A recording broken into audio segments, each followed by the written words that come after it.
A door slams shut. An ivory white wedding dress. An offer you can't refuse. Tonight, Alina Varelli will marry a man she's never kissed, a mob boss the city only whispers about. The reason? Someone wants her dead. And he, Cale Draven, is the only shield sharp enough to fight back. This isn't a romance. This is a fight for survival disguised as a wedding ring. Follow along to the end. Like and comment the name of the city you're watching in, so I know how far my story has progressed. The dress arrived in a black garment bag carried by a man whose face Alina would never remember. She'd opened the door expecting a food delivery, pad thai, extra lime, and instead got silence and expensive fabric rustling like a threat. "What is this?" she'd asked, but the man was already gone. Now the bag hung on her closet door like a body. She stood 3 feet away, phone in hand, debating whether to call the police. Except she'd worked dispatch long enough to know what they'd say. "No crime committed, ma'am." Could be a prank. Could be a secret admirer. Could be a lot of things that made her skin crawl. The apartment felt smaller suddenly. Studio, 6th floor. Windows that faced an alley where rats fought over dumpster scraps at 2 a.m. She'd moved here 8 months ago because the rent was cheap and the landlord didn't ask questions. Independence, she'd called it. Her mother called it stubbornness. Alina unzipped the bag. The dress spilled out like moonlight, all silk and delicate beading that caught the overhead light. A wedding dress. Not off the rack. Custom. The kind of gown that cost more than her car, which was saying something because her car was held together with duct tape and prayer. Her hands shook as she checked the tag. No label, no note. Just perfection hanging there, mocking her. She should have thrown it out the window, should have burned it in the bathtub. Instead, she touched the fabric, cool, impossibly soft, and felt something twist in her chest. Not desire. Recognition, maybe. Like the dress knew her measurements, her shape, the exact length of her spine. The door slammed open. Alina spun, heart jackhammering, and saw him. Cale Draven didn't knock, didn't apologize. He walked into her apartment like he owned it, which, she'd later learn, he did. Owned the building, owned the block. Owned everything except the small, defiant part of her brain still screaming, "Run." "Put it on," he said. His voice was worse than she'd imagined. Smooth, controlled, the kind of voice that gave orders and expected obedience, not because of volume, but because of certainty. He wore black, suit, shirt, even his watch, and his eyes were the color of slate before a storm. Alina's breath caught. "Who the hell are you?" "Cale Draven." 2 words. That's all it took for her world to tilt sideways. Everyone knew the name. Street kids whispered it. Cops avoided it. Her coworker once joked that saying it 3 times in a mirror summoned an audit from the IRS and a missing person report. Cale Draven didn't exist in official records, but he existed everywhere else. In the shadows. In the money that moved through the city's veins. In the careful way people chose their words when his name came up. "You need to leave," Alina said, voice steadier than she felt. "Now." He didn't move. "You have 1 hour." "For what?" "To put on the dress. To marry me. To live." Her laugh came out broken. "You're insane." Factual. He stepped closer, and she saw it then. The thing her dispatcher instincts had been screaming about. Control, yes, but fraying at the edges. His jaw was too tight, his breathing too measured. This wasn't a man playing games. This was a man in the middle of a crisis, handling it the only way he knew how, with force. "There's a contract on you," Cale said, each word precise. "Issued 4 hours ago. 50,000. Dead or alive, but they prefer dead, cleaner." Alina's knees went liquid. You don't know why. Neither do I. What I know is that 3 professionals are en route, and my name is the only thing that will stop them." He picked up the dress, held it out. "So put this on, or I leave you to them." "This is insane," she repeated, but her hands were already reaching for the fabric. "You have 58 minutes. Well, the bathroom was too small for the dress. Alina struggled with the zipper, fingers numb, mind racing through every bad decision that had led here. The job at the dispatch center, the late shifts, the guy she'd smiled at last week, Carlo something, who bought her coffee and asked about her schedule. Oh God, Carlo. She'd thought he was harmless, friendly. Now she couldn't remember his face, just the way he'd watched her leave, like he was memorizing her route. The dress fit perfectly. Of course it did. She stared at herself in the mirror, pale skin, dark eyes too wide, hair that needed washing. A bride. Except brides were supposed to feel something other than nausea. Brides chose this. When she emerged, Kael was on the phone, speaking in a language she didn't recognize. Russian, maybe. Or something older. He ended the call when he saw her, and for 1 second, just one, something flickered across his face. Not quite surprise, not quite approval. Hunger, maybe. Good, he said. We leave now. I need answers. Alina planted her feet, even though the heels were too high and her balance was shit. Why me? What did I do? You existed in my line of sight. That's not an answer. Kael's expression didn't change, but his eyes did something complicated. 2 weeks ago, I attended a charity gala. You were working coat check. I asked for water. You brought it without being asked to smile. He paused. Someone noticed. Noticed what? That I noticed you. The words hit like a slap. Alina's mind rewound. The gala, the endless parade of rich assholes demanding things. The one guy who'd said please and thank you like they were real words. She'd barely looked at him, barely registered his face beyond tall, dark suit, tired eyes.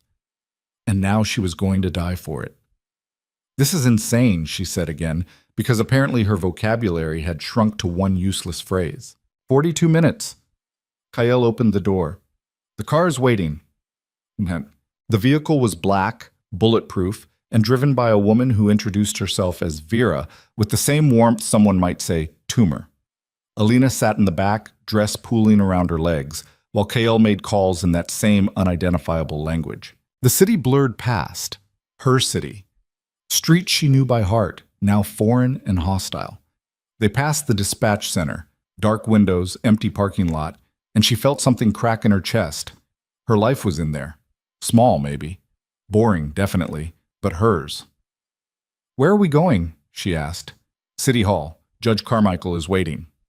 You bribed a judge. I own a judge, Kael corrected. There's a difference. Alina laughed high and sharp. Right, silly me. He looked at her then, really looked, and she saw something she didn't expect. Exhaustion. Deep, bone-level weariness that made him seem almost human. I know what this is, he said quietly. I know what I'm taking from you. Do you? Yes. No hesitation, no comfort, just fact. But I'm giving you something in return. What? A target on my back? The target's already there. I'm giving you armor. The car stopped. City Hall loomed ahead, all stone and columns, and the weight of 1,000 bad decisions made official. Alina's hand went to the door handle, but didn't pull. What if I run? She asked. You won't make it to the corner. What if I scream? No one will help. What if I say no? Kyle's jaw tightened. Then I'll have Vera drive you home, and in approximately, he checked his watch, 38 minutes, someone will put a bullet in your head while you're brushing your teeth. Alina closed her eyes, breathed, opened them. Let's get this over with. Judge Carmichael had kind eyes and a signature that cost Kael $20,000. The ceremony took 4 minutes. No music, no flowers. Just words that sounded like a eulogy and 2 rings produced from Kael's pocket. His, black titanium, hers, a band of white gold so simple it almost hurt. Do you take this man? Yes, Alina said, because what was the point of dragging it out? Kael's turn. Same question, same answer, delivered with the enthusiasm of someone confirming a dental appointment. You may kiss the bride. They didn't. Carmichael didn't push it. He signed the papers, shook Kael's hand, and disappeared into the back rooms like he'd never existed. Alina stood there, married, while her new husband made another phone call. It's done, Kael said into the receiver. Spread the word. She's mine. She's mine. The word settled in Alina's stomach like stones. Outside, the city had shifted. Same streets, different context. Vera opened the car door, and Alina climbed in, train catching on the seat. Kael slid in beside her, close enough that she could smell him, something clean and sharp, like winter. Where now? She asked. Home. I have a home. You had a home? Now you have a fortress. The penthouse was glass and steel, and enough square footage to house a small village. Floor-to-ceiling windows showcased the city like a threat. Glittering lights, dark spaces, the sense that everything was watching. Alina stood in the center of the living room, dressed suddenly absurd, and felt the urge to laugh or scream or both. Your room is to the left, Kyle said, shrugging off his jacket. Mine is to the right. Don't cross the threshold uninvited. Romantic. He paused. This isn't romance, Mrs. Draven. This is survival. The name hit her like a fist. Mrs. Draven. She was married to a ghost, a legend, a man who owned judges and buildings and possibly her future. I need to call my mother, Alina said. No. Excuse me? Kale turned and she saw it again. That edge of something raw beneath the control. Your old life is gone. Calling her puts her at risk. Visiting her puts her at risk. Even thinking about her in the wrong place puts her at risk. He stepped closer. So no, you don't call, you don't write. You vanish, and you let her think whatever she needs to think to stay alive. Alina's vision blurred. I hate you. Good. Hate is honest. He picked up his phone. Dinner will be delivered in an hour. Eat, sleep. Tomorrow, we establish rules. What kind of rules? The kind that keep you breathing. He left, just walked away like she wasn't standing there in a wedding dress, in a stranger's home, in a life that had been hijacked somewhere between pad thai and I do. Alina waited until she heard his door close. Then she collapsed. The room Kyle had assigned her was bigger than her apartment. King bed, attached bathroom, a closet already filled with clothes in her exact size, jeans, sweaters, dresses that weren't bridal. Someone had done research. Someone had planned this down to her shoe size. The thought made her want to vomit. Instead, she peeled off the dress, left it in a heap on the floor, and stepped into the shower. The water was scalding, but she didn't adjust it. She needed to feel something other than numb, something other than the weight of Kyle's ring on her finger. When she finally emerged, wrapped in a towel, she found food on the bedside table. Thai, pad thai, extra lime. Her knees buckled. She sank onto the bed, staring at the containers, and felt something inside her chest crack wide open. Kyle Draven, urban legend, crime lord, the man who owned half the city, had remembered her order. It was the cruelest kindness she'd ever received. Alina ate mechanically, tasting nothing. Then she crawled under the covers and waited for sleep that wouldn't come. Outside, the city hummed. Inside, the penthouse was silent except for the faint sound of piano music drifting from somewhere deeper in the apartment. Chopin, maybe. Or something sadder. She closed her eyes and tried to imagine a world where she'd wake up in her own bed, in her own life, with nothing more dangerous than an overdue electric bill. Instead, she dreamed of slate-gray eyes and a voice like steel under velvet, saying, "You're mine," over and over, until the words became a heartbeat. Morning arrived with gunfire. Alina jerked awake, disoriented, heart slamming against her ribs. The sound came again, not gunfire, she realized. Someone pounding on the penthouse door, shouting. A woman's voice, shrill and furious. She grabbed a robe from the closet and stumbled into the hallway just as Kyle emerged from his room. He was shirtless, wearing only black pants, and for a second Alina forgot how to breathe. Scars. So many scars. Across his ribs, his shoulder, a long jagged line down his side that looked like someone had tried to gut him and failed. "Stay in your room," he ordered. "Who is that?" The pounding intensified. "KL, open this door or I swear to God." "Irina," Kale said, jaw tight. "My sister." Sister. Alina didn't move, couldn't. The word didn't fit. Kale Draven didn't have family. He had enemies and assets and people who owed him favors. He opened the door. The woman who stormed in was tall, blonde, and wearing a leather jacket that probably cost more than Alina's car. She took one look at Kyle, then at Alina, and her expression went from fury to something worse, pity. "You married her," Irina said flatly. "Yes." "Without telling me." "Yes." "Is she at least willing?" Kale's silence was answer enough. Irina's laugh was bitter. Jesus, Kale, even for you, this is... She stopped, eyes narrowing. Wait, who put the contract out? We're working on it. We're working on it, Irina repeated, mocking. And in the meantime, you've turned this girl into bait. She was already bait, Kale said, voice dropping to something dangerous. I made her a bomb. The two of them stared at each other, some sibling argument playing out in silence. Alina felt like an exhibit, evidence, the thing they were fighting about without acknowledging she could hear every word. I should go, she said quietly. No. Kale didn't look at her. Irina was just leaving. Like hell I was. Irina turned and her expression softened fractionally. What's your name? Alina. Alina, pretty. Are you okay? The question was so unexpected, so normal, that Alina almost laughed. Define okay. Fair point. Irina glanced at Kyle. You're going to get her killed. I'm going to keep her alive. Same thing, with you. Irina left without another word, door slamming behind her. The silence that followed felt heavier than the shouting. Kyle stood there, still shirtless, still scarred, looking like a man who'd fought a war and couldn't remember what peace felt like. Your sister seems nice, Alina said. His mouth twitched, almost a smile. She's practical. She thinks I'm going to die. She thinks everyone's going to die. Occupational hazard. Kale finally looked at her, and something in his gaze made her pulse stutter. But she's wrong. You're not dying. Not on my watch. Why? Why what? Why do you care? Alina stepped closer, emboldened by exhaustion or stupidity or the faint memory of piano music from the night before. You don't know me. I'm just some girl who brought you water. Kale's expression went blank, locked down. Get dressed. Breakfast in 20 minutes. We have work to do.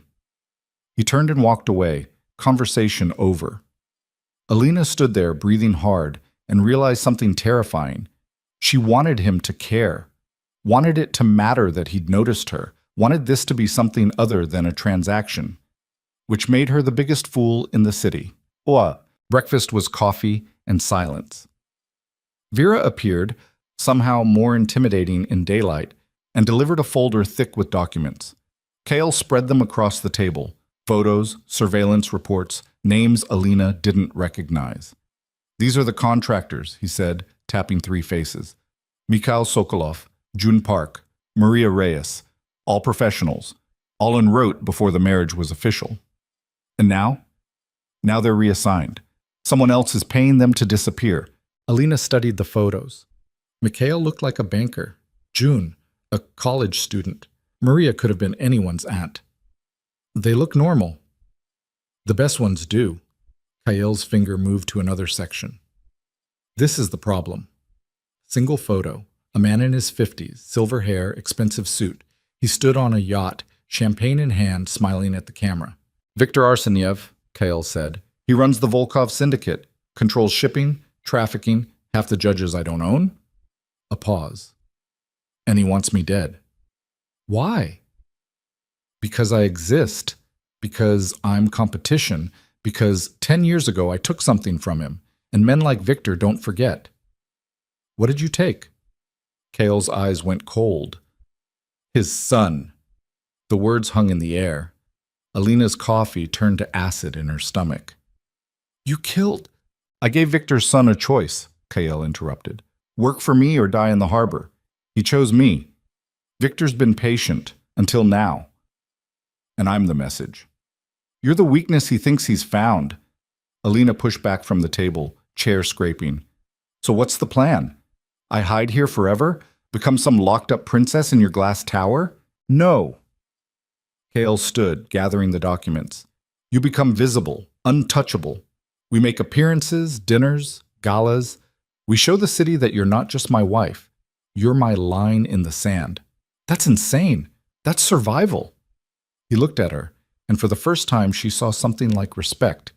You're tougher than you think, Alina. I saw it at the gala. You looked at those people like they were insects, necessary but beneath you. I was working coat check. Exactly. You had every reason to smile, to grovel, to play the part, but you didn't. You did your job and left them wanting. He stepped closer. That's the weapon, not the dress, not the ring. You. Alina's breath caught. And if I refuse? Then Victor wins, and you die knowing you had a chance to fight back but chose surrender instead. The challenge hung between them. Alina thought of her mother, safe, oblivious, probably already worried because she hadn't called. Thought of the dispatch center, her coworkers, the life she'd never appreciated until it was gone. Thought of the piano music and the pad thai and the way Kyle looked at her like she was a problem he couldn't solve. Fine, she said, but I have conditions. Kyle's eyebrow lifted. Such as? You don't lie to me. Not about the danger, not about your plans. If I'm doing this, I need to know what I'm walking into. Agreed. And you let me call my mother once a week from a secure line. No. Then we have a problem. They stared at each other. Kale's jaw worked like he was chewing glass. Finally. Once a month? 5 minutes? Supervised. Once every 2 weeks? 10 minutes. Alone. Once a month. 7 minutes. Vera listens. Alina wanted to argue, but she could see the wall in his eyes. This was as far as he'd bend. Deal. Good. Kyle gathered the folder. We have a dinner tonight. Wear something that costs more than most people's rent. Romantic. He paused at the doorway. This isn't romance, Alina, but it might keep you alive long enough to hate me properly. Then he was gone, leaving her alone with cold coffee and the sinking realization that she'd just agreed to become bait in a war she didn't understand. The closet held 30 dresses. Alina chose black, simple, elegant, expensive enough to make a statement. Vera appeared at 7 with a stylist who did her makeup in silence, transforming her from dispatch girl into something sleek and dangerous. When she emerged, Kyle was waiting in the living room, wearing a suit that probably cost more than her student loans. He looked her over once, expression unreadable. Good, he said. That was it. No compliment, no smile. Just good. Like she'd passed some test she hadn't known she was taking. The restaurant was exclusive, private, the kind of place that didn't have prices on the menu. They were led to a table in the back where 3 men waited, older, sharp-eyed, watching Kyle like predators assessing another predator's territory. Gentlemen, Kyle said smoothly, this is my wife, Alina. The word, wife, felt like armor and trap at once. The men stood, shook her hand, murmured pleasantries. But their eyes never left Kyle, calculating, measuring. Dinner was a performance. Kyle played the devoted husband, hand on her back, wine poured without asking, the occasional comment that suggested intimacy without confirming it.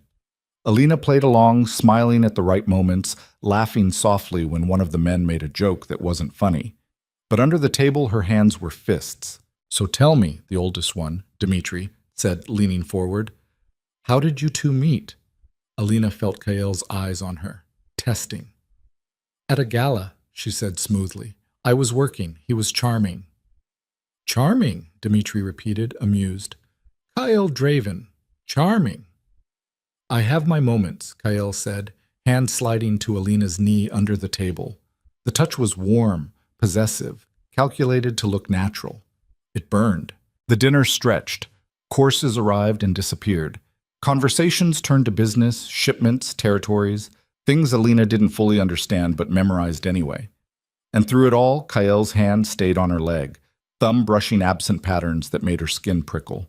When they finally left, she was exhausted, wrung out. Vera drove in silence while Kyle made calls, his voice low and sharp. Back at the penthouse, Alina kicked off her heels and turned to find Kyle watching her. You did well, he said. I lied to strangers. Not exactly heroic. You survived. That's all that matters. He loosened his tie, and she saw the exhaustion again, that bone-deep weariness that made him seem almost human. Get some rest. Tomorrow's worse. Worse how? Victor knows you exist now, which means he'll test the boundaries. Alina's stomach dropped. Test how? We'll find out. Kyle headed for his room, then paused. For what it's worth, you were convincing tonight. Almost made me believe it. Believe what? He didn't answer, just closed his door, leaving her alone in the glass tower with the city glittering below like a million watching eyes. Alina stood there, heart racing, and realized she'd made a terrible mistake. Not marrying Kyle, but starting to believe that maybe he wasn't just using her. That maybe he'd noticed her for a reason that had nothing to do with Victor or contracts or survival. That maybe the piano music and the pad thai and the way he looked at her when he thought she wasn't watching meant something. And that realization, that tiny, stupid spark of hope, was more dangerous than any bullet. Pinton. She was halfway to her room when the lights went out. Not a flicker, not a brownout. Total darkness, sudden and absolute. The city beyond the windows vanished. The hum of electronics died. Even the backup generators didn't kick in. Alina froze, pulse spiking. Then she heard it, footsteps. Not from Kyle's room, from the hallway. Slow, deliberate. Someone who knew where they were going. Kyle? Her voice came out small. No answer. The footsteps stopped. Alina's breath came short and sharp. She backed toward her room, hand fumbling for the doorknob, and that's when the emergency light snapped on, dim, red, painting everything in shades of blood. And in the hallway, silhouetted against the red glow, stood a figure she didn't recognize. A man, tall, gun in hand. He smiled. "Mrs. Draven," he said softly. "We need to talk." Ick. The gun wasn't pointed at her. Not yet. But it was there. Black metal catching the red emergency light, casual in the stranger's grip like he'd been born holding it. Alina's throat closed. Her hand found the doorknob behind her, slick with sweat, but she didn't turn it. Running meant dying faster. She'd learned that much from the dispatch center. Panic got people killed. "Who are you?" Her voice came out steadier than her legs felt. The man stepped closer. Mid-30s, maybe. Clean-shaven. Wearing a suit that cost real money. He looked like he belonged at the dinner she'd just left, shaking hands and drinking wine. "Daniel Cross," he said. "We haven't met, but I know you, Alina Virelli. Or should I say Draven now. How did you get in here?" Kyle's security is excellent, not perfect. Daniel's smile didn't reach his eyes. The power grid was easier than expected. The backup generators, well, those were trickier, but doable. Alina's mind raced. The hallway stretched behind him. Kyle's door was closed, 20 feet away, maybe less. She could scream, should scream, but something in Daniel's posture told her the gun would lift before the sound left her throat. "What do you want?" she asked. "A conversation, that's all." He gestured toward the living room. "Shall we sit? This doesn't have to be unpleasant." "You broke into my home with a gun. Our definitions of unpleasant must differ." Daniel's expression shifted, harder, colder. "Move. Now." She moved. The living room looked wrong in the red light. Furniture became shapes. The windows showed nothing but darkness. The city had vanished, or maybe it was just them, suspended in some pocket dimension where normal rules didn't apply. Daniel sat in Kyle's chair. Alina stayed standing. "Where's Kyle?" she asked. "Occupied. My associate is having a chat with him as we speak." Daniel crossed his legs, gun resting on his knee. "Don't worry. He's not dead. Yet. That depends on you." Alina's stomach lurched. "What does that mean?" "It means you have a choice to make, Mrs. Draven, and I suggest you make it quickly." Behind her, somewhere deeper in the penthouse, she heard a sound. Muffled. Could have been anything. Could have been Kyle fighting for his life while she stood here playing polite with his killer. "I'm listening," she said, because what else could she say? Daniel smiled. "Smart girl. Victor was right about you." The name hit like a fist. Victor Arseniev, the man who wanted Kyle dead, the man whose son Kyle had stolen a decade ago. "Victor sent you," Alina said flatly. "Victor employs me." "There's a difference." Daniel leaned forward. "Here's what you need to understand. Kyle Draven is a dead man. Maybe not tonight, maybe not this month, but soon. Victor's been patient, but patience has limits. So kill him and get it over with." "We tried. Your husband is frustratingly difficult to murder." The gun lifted slightly, just enough to remind her it existed. Which is where you come in. Alina's blood went cold. I'm not helping you kill him. I'm not asking you to. Daniel's tone was almost gentle. I'm offering you a way out, a clean exit. We fake your death, car accident, home invasion, something tragic but believable. You disappear. New identity, new city, enough money to start over. He paused. And Kyle loses his shield, his weakness. Within a week, he'll make a mistake, and we'll be there. The offer hung in the air. Alina's mind stuttered over it, catching on details. Enough money to start over. A life. Freedom. No more glass towers or performance dinners or lying to her mother. All she had to do was abandon a man she barely knew. Why? She asked. Why not just shoot me now? Because Victor wants Kale to suffer first. Losing you. Losing the one thing he chose to protect. That's suffering. Daniel stood, closing the distance between them. I'm giving you a chance most people don't get, Alina. A chance to live. All you have to do is walk away. Alina thought about Kyle, the scars, the exhaustion, the way he'd remembered her pad thai order like it mattered. The piano music drifting through the penthouse at 2 a.m. She thought about the wedding dress and the ring on her finger and the look in his eyes when he'd said, "You're mine." No, she said. Daniel blinked. Excuse me? I said no. Alina's hands were shaking, but her voice held. You want to kill Kyle? You'll have to go through me. Literally. Don't be stupid. I'm being practical. You said it yourself. Kyle's hard to kill, which means he's probably already dealt with your associate, which means you're alone in a penthouse owned by the most dangerous man in the city. She stepped closer, reckless with adrenaline. So either shoot me now and explain to Victor why you wasted his leverage, or get the hell out before Kyle finds you. Daniel's jaw tightened. For 3 seconds, maybe 4, Alina thought she'd miscalculated.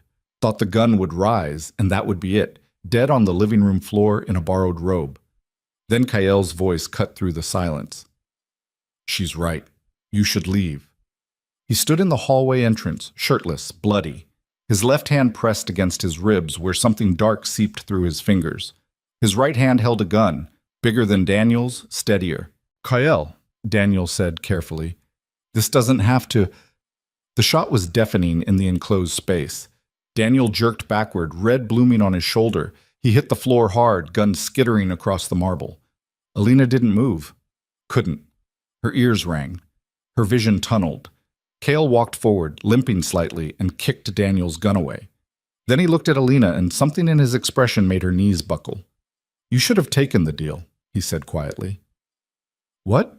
The offer. New life. Money. Safety. Kale crouched beside Daniel, who was gasping, clutching his shoulder. You should have taken it. I'm not abandoning you. Why not? The question came out harsh, angry.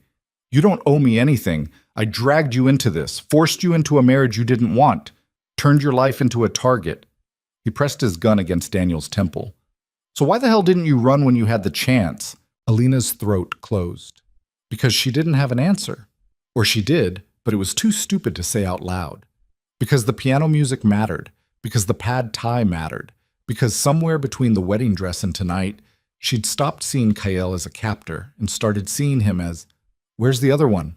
Kale asked Daniel, voice dropping to something lethal. Daniel laughed, wet and pained. Dead. Your bedroom. You're getting slow, Draven. And you're getting talkative. Kale stood, swaying slightly. The blood on his ribs was spreading. Alina, go to your room. Lock the door. You're bleeding. I'm aware. I need you to do what I'm telling you. Kale looked at her, and the exhaustion was back, drowning everything else. Please. The word please broke something in her. Alina nodded and backed toward her room, but she didn't lock the door. She watched through the crack as Kyle made a call, spoke in that unidentifiable language, then dragged Daniel toward the elevator. The power flickered back on. City lights bloomed beyond the windows. The penthouse hummed to life. And Kyle collapsed. Alina moved without thinking. She crossed the living room, dropped to her knees beside him, hands hovering over the wound. Blood. Everywhere. Too much blood. You're an idiot, she said, voice cracking. Kale's eyes opened. Noted. Where's the first aid kit? Bathroom. Under the sink. He tried to sit up. Failed. You should have locked the door. Shut up. Alina ran to the bathroom, grabbed the kit, military grade, comprehensive, and ran back. Her hand shook as she tore open gauze packets. This is going to hurt. Everything hurts. She pressed the gauze against his ribs. He hissed, jaw clenching, but didn't pull away. The wound was deep but clean. Knife, probably. The kind of cut that would scar. Who was the other one? Alina asked, focusing on her hands to keep from thinking about what she was doing. Alexei Volkov, Viktor's nephew. Kale's breathing was shallow. He's in my bedroom with a broken neck. You killed him. He tried to kill me first, seemed fair. Alina taped down the gauze, then grabbed a clean shirt from the kit and helped him into it. The fabric stuck to the bandage, already darkening. He needed a hospital, real stitches. But hospitals asked questions, and questions led to police, and police meant exposure. Vera's coming, Kyle said, reading her mind. She'll handle cleanup, disposal, making sure tonight never happened. Except it did happen. Alina sat back on her heels, suddenly exhausted. Victor sent 2 men into your home. Into our home. He's not going to stop. No. So what do we do? Kyle looked at her and something shifted in his expression. We make him regret it. The elevator dinged. Vera emerged with 3 men in black tactical gear. They moved through the penthouse like ghosts, efficient, silent, erasing evidence. One disappeared into Kyle's bedroom. Another dealt with the blood on the living room floor. The third helped Kyle to his feet. I'm fine, Kyle said, shaking him off. You're bleeding, Vera corrected, her voice flat. Dr. Chen is waiting downstairs. Chen can wait. Kyle. I said he can wait. Kale turned to Alina. We need to talk, privately. Vera's expression didn't change, but something in her posture radiated disapproval. She nodded once and returned to directing her team. Kale limped toward his office, a room Alina had never entered. She followed, heart still racing, mind still trying to process the last 20 minutes. The office was smaller than she'd expected. Desk, bookshelves, a wall of monitors showing different angles of the building, and in the corner, a piano, sleek black, keys gleaming. You play, Alina said, stupid with shock. Sometimes. Kale sank into his desk chair, wincing. When I need to think. Is that what I heard last night? Chopin? Debussy. He pulled open a drawer, extracted a bottle of whiskey and 2 glasses, poured without asking if she wanted any. Sit. Alina sat, accepted the glass, drank. The whiskey burned, but it was a clean burn, clarifying. You didn't take the deal, Musk-Kyle said. No. Why? There it was again, the same question he'd asked in the living room, but quieter now, more dangerous. Alina stared into her glass. I don't know. That's not an answer. It's the only one I have. She looked up. You could have let them take me. Told Daniel I meant nothing. Played the cold bastard everyone thinks you are. But you didn't, because you're my responsibility. Bullshit! The word came out sharp. You protect me like I'm more than that, like I'm... She stopped, unable to finish the sentence. Kael's jaw worked. You're my wife. On paper, in every way that matters to Victor. He drained his glass, poured another. That contract, the one that started all this, it wasn't random. Victor researched you, found out where you worked, what you ordered for dinner, which route you took home. He knew exactly who you were when he put the hit out. Alina's stomach dropped. Why? Because 2 weeks ago, at that gala, I did something I haven't done in 10 years. Kael's eyes met hers. I let someone see me. The words hung between them. Alina's breath caught. The water, she said softly. You thanked me. I asked for something, and you brought it without expectation, without performance.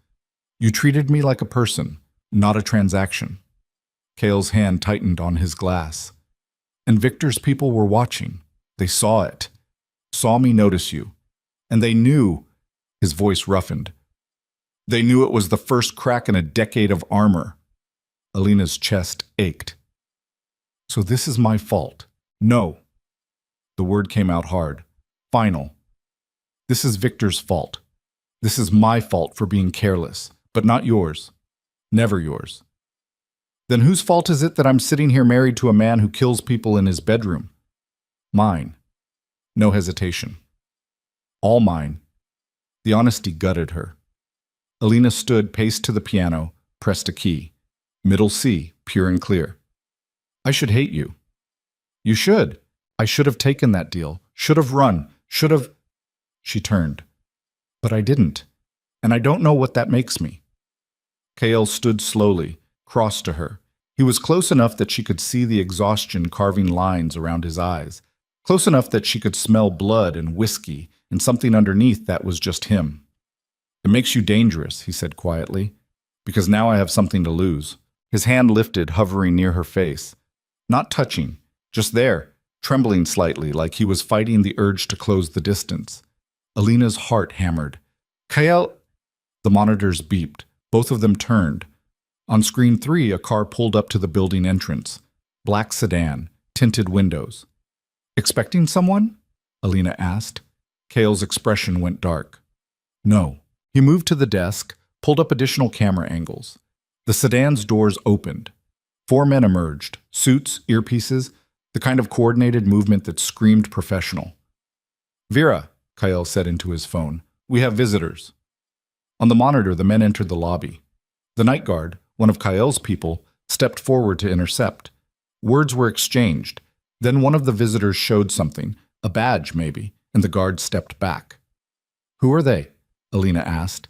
Federal. Kael's voice was tight. Someone called in tonight's incident. But Vera said, Vera's good. But she's not magic. He turned. They're coming up. You need to be ready. Ready for what? Questions, lies. They'll try to separate us, get conflicting stories. Kael gripped her shoulders. Do you trust me? The question should have been easy. The answer should have been no. But Alina looked at him, bloody, exhausted, holding together by sheer force of will, and felt something shift in her chest. Yes, she said. Then follow my lead. No matter what I say, back it up. The elevator dinged. Kael released her, stepped back, and by the time the office door opened, his expression was perfectly blank. Professional. The mask he wore for the world. A woman entered first. Late 40s, silver streak in her dark hair, eyes that missed nothing. Her badge said FBI. Her posture said she'd seen worse than Kael Draven and wasn't impressed. Mr. Draven, she said, I'm Special Agent Catherine Morris. We need to talk about tonight. They sat in the living room, Kael and Alina on one sofa, Agent Morris and her partner across from them. The other 2 agents prowled the perimeter, cataloging, photographing. We received a call, Morris said, notebook open. Anonymous tip about shots fired in this building. When we arrived, your security was uncooperative. My security is paid to be cautious, Kael replied smoothly. False alarms are common in this neighborhood. Are they? Morris's gaze flicked to Alina. Mrs. Draven, you look shaken. Alina forced a smile. It's been a long night. I'm sure. Newlyweds, correct? Congratulations. Morris's tone suggested the opposite. Tell me, were you here when the alleged shots were fired? I was in my room, Alina said. The power went out. I heard a noise, but it turned out to be nothing. Nothing. Morris wrote something. And you, Mr. Draven? I was on a conference call, Tokyo office. Kael's hand found Alina's, laced their fingers together. The touch was warm, possessive.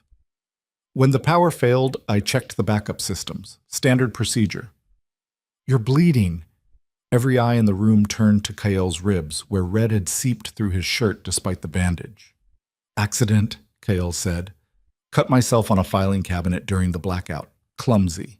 Morris's expression said she didn't believe a word. I'd like to see that filing cabinet. It's in storage. 63rd floor. Of course it is. Morris closed her notebook. Here's what I think happened, Mr. Draven. I think someone broke into your home tonight. I think there was an altercation, and I think you're covering it up because involving law enforcement complicates your very private business affairs. Kael's expression didn't flicker. That's quite a theory, Agent Morris. It's what the evidence suggests. She stood. But without a body, without witnesses, without cooperation, There's not much I can do, for now. Is that a threat? It's a promise. Whatever you're involved in, whoever you've crossed, it will come back. And when it does, I'll be there to pick up the pieces. Morris's gaze shifted to Alina. Both of you. She gestured to her team. They filed out, silent and efficient. The last agent paused at the elevator, met Kael's eyes, and shook his head slowly. A warning. The elevator doors closed. Kael's hand released Alina's immediately. He stood, paced to the windows, and slammed his palm against the glass hard enough to make her flinch. They know, he said. Know what? That something happened. They'll dig, pull records, interview neighbors. Morris is good. She won't let this go. Alina joined him at the window. The city spread below, oblivious and glittering. What do we do? We accelerate. Kael turned and the exhaustion was gone, replaced by something harder, colder. Victor wanted to draw me out. Fine, I'll give him what he wants. That's insane. That's the only play we have left. He pulled out his phone, dialed. Irina, it's me. We move tomorrow night. Yes, I'm sure, because if we wait, Victor will. He paused. Tell Sergei to get the cars ready. Full detail. And find out who called the FBI. He ended the call. Looked at Alina. Tomorrow night, he said, Victor's hosting a charity auction. Legitimate front, but half the syndicate will be there. We attend. Public. Visible.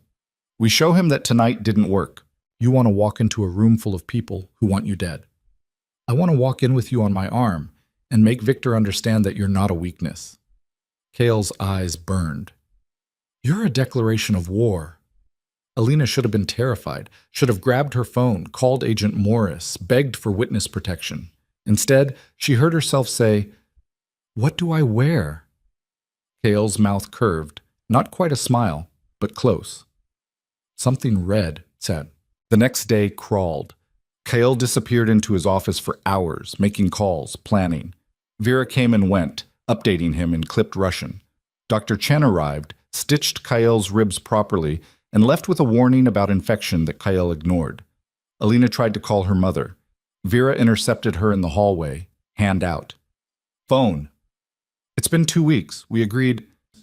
Your agreement with Kael is suspended until the current threat is neutralized. Vera's expression was granite. Phone. Now. Alina handed it over, hating herself for the compliance. When do I get it back? When you're not bait. Vera walked away, leaving Alina alone in the glass tower with nothing but her thoughts and the growing certainty that she'd made a catastrophic mistake. Not marrying Kael, but believing she could survive it. She found him in his office hours later, staring at the monitors.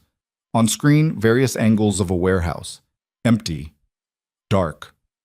What is that? She asked. Where Victor keeps his imports, drugs mostly, some weapons. Kael didn't look away from the screens. Tomorrow night, while we're at the auction, Sergei's team will hit it. Hard. You're starting a war. I'm finishing one. He finally turned. Victor thinks he can take from me. Thinks he can walk into my home, threaten my wife, and I'll just accept it. He's wrong. The possessive, my wife, sent heat through Alina's chest. And if this goes badly, then we die. But at least Victor knows we died fighting. That's not reassuring. Kael crossed to her. In the office light, his scars were more visible, evidence of every time someone had tried and failed to kill him. I'm not good at reassuring. I'm good at surviving, and I'm going to make damn sure you survive too. Why? The question tore out of her. Why does it matter so much? I'm just some girl who brought you water. Because... Kael stopped, swallowed. When he spoke again, his voice was rougher. Because in 10 years, you're the only person who looked at me and didn't see a monster first. The confession hung between them. Alina's breath caught. I saw the monster, she said softly. I just saw the man too. Kael's hand lifted, cupped her face. His thumb brushed her cheekbone, and she felt the tremor in his fingers. You should run, Alina, while you still can. I'm not running. You're a fool. Then we're both fools. He leaned in, slow, giving her time to pull away. Alina didn't. She met him halfway, and when their lips touched, the world narrowed to that single point of contact. The kiss was nothing like she'd expected. Not demanding, not forceful, just seeking, like he was trying to memorize the shape of her mouth, the taste of her breath. When they broke apart, Kael's forehead rested against hers. "Tomorrow," he said quietly. "When we walk into that auction, there's no going back. Victor will know. Everyone will know. This stops being a marriage of convenience and becomes something real." "It already is real," Alina whispered. His eyes closed. "God help us both." The dress was crimson silk that clung like sin. Alina stared at herself in the mirror, hair swept up, makeup dramatic, the ring on her finger catching light like a promise or a threat. She looked like Kael's wife. She looked like someone who could walk into a syndicate auction and not flinch. She looked like someone she didn't recognize. Vera appeared in the doorway. "The car is ready." "Where's Kael?" Dealing with last-minute details. Vera's expression softened fractionally. "Are you sure about this?" Alina met her eyes in the mirror. "No, but I'm doing it anyway." Brave or stupid? Probably both. Vera almost smiled. "You'll do." They rode down in silence. The lobby was empty except for Kael's security. 6 men in black suits, earpieces, guns hidden, but present. They nodded as Alina passed. Outside, the car waited. Black, armored, windows tinted dark enough to hide sins. The driver opened the door and Kael emerged from the other side. He wore a tuxedo that should have been illegal, black on black, perfectly tailored, making him look like violence wrapped in elegance. When he saw her, he stopped. Just stopped and stared. "You'll do," he said finally, echoing Vera. "High praise." "I don't give empty compliments." He offered his hand. "Ready?" Alina took it. His fingers closed around hers, warm, strong, steady, despite everything. "No, but let's go anyway." They drove through the city in silence. Kael's thumb traced patterns on her palm, absent and hypnotic. Alina watched the lights blur past and tried not to think about Agent Morris's warning.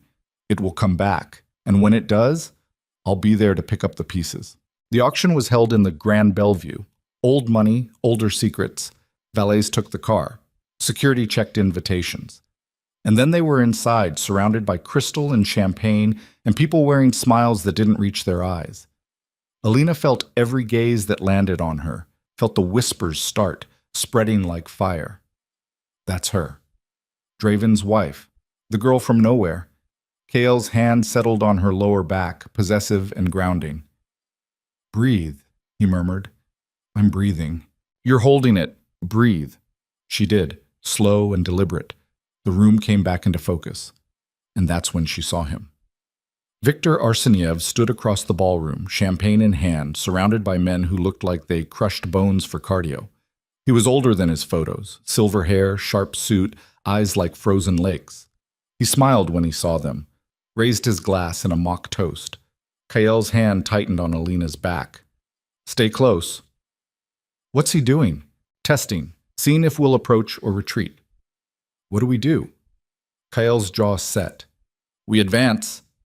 He guided her through the crowd, past senators and CEOs and people who controlled empires from the shadows. Every step felt like walking a tightrope. Every smile felt like a knife.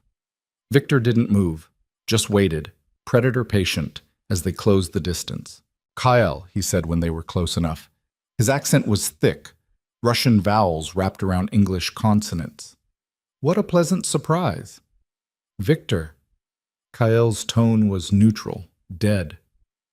"Enjoying the evening?" "Very much, and this must be the famous Mrs. Draven."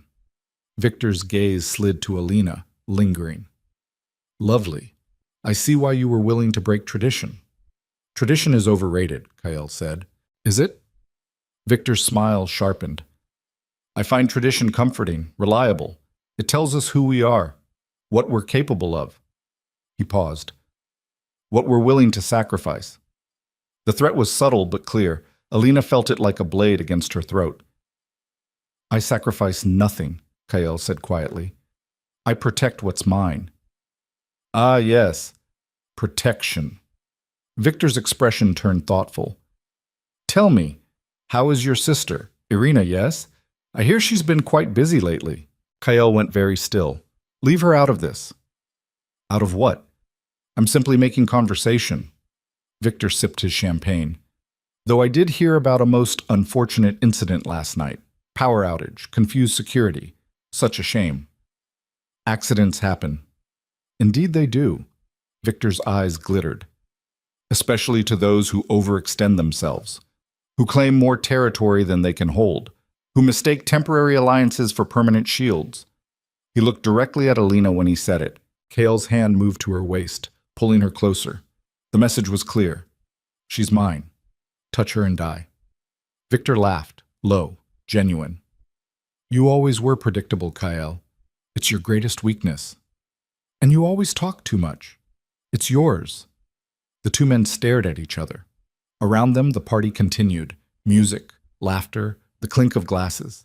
But in their small circle, the air crackled with violence barely leashed. Enjoy the auction, Victor said finally. I hear there are some fascinating pieces up for bid tonight. He leaned in, voice dropping. Though nothing as valuable as what I plan to acquire soon. He walked away, bodyguards forming a wall around him. Kale didn't move for 3 full seconds. Then he exhaled slowly, hand trembling against Alina's waist. We need to leave, he said. What? Why? Because I'm about 5 seconds from killing him in front of 200 witnesses. Kale turned, guiding her toward the exit. And that would complicate things. They were halfway to the door when Alina saw her. A woman, mid-20s, blonde, standing near the bar, watching them with an expression that made Alina's stomach drop. Recognition. The woman moved forward, intercepting them. Kyle. Kyle stopped. Every muscle in his body went taut. Natasha. It's been a long time. Natasha's smile was brittle. You look well, considering. Considering what? Considering you stole my fiancé and got him killed. Her eyes, blue, empty, shifted to Alina. And now you've found a replacement. How efficient. Alina's breath caught. What is she talking about? Kale's expression was carved from stone. Not here. Why not here? Natasha's voice rose. She deserves to know who she married, what you did. Natasha. His name was Dmitri. Natasha ignored Kyle, speaking directly to Alina. Dmitri Volkov, Victor's son. Kyle promised him protection if he defected, promised him safety, and 3 months later, Dmitri was dead, shot execution style in an alley because someone leaked his location. Alina felt the world tilt. Kyle? It wasn't like that, he said, voice low. Then how was it? Natasha demanded. Tell her. Tell your new wife how you get people killed. The ballroom had gone quiet. Every eye was on them now. Victor watched from across the room, expression satisfied. This was the real test. Not the conversation. This. Kyle met Alina's gaze. We need to leave. Now. Not until you explain. There's nothing to explain. Dmitri defected. Someone betrayed him. He died. I didn't pull the trigger. But you might as well have, Natasha hissed. And now you've trapped another girl in your war. How long until she ends up like Dmitri? Like all the others you've burned through? Alina's pulse roared in her ears. The room spun. Every fear she'd buried came flooding back. You don't know him. He's a monster. He'll get you killed. Kale's hand touched her arm. Alina, look at me. She did. Saw the exhaustion, the guilt, the truth he'd been carrying for a decade. Please, he said quietly. Trust me. It was the please that decided it.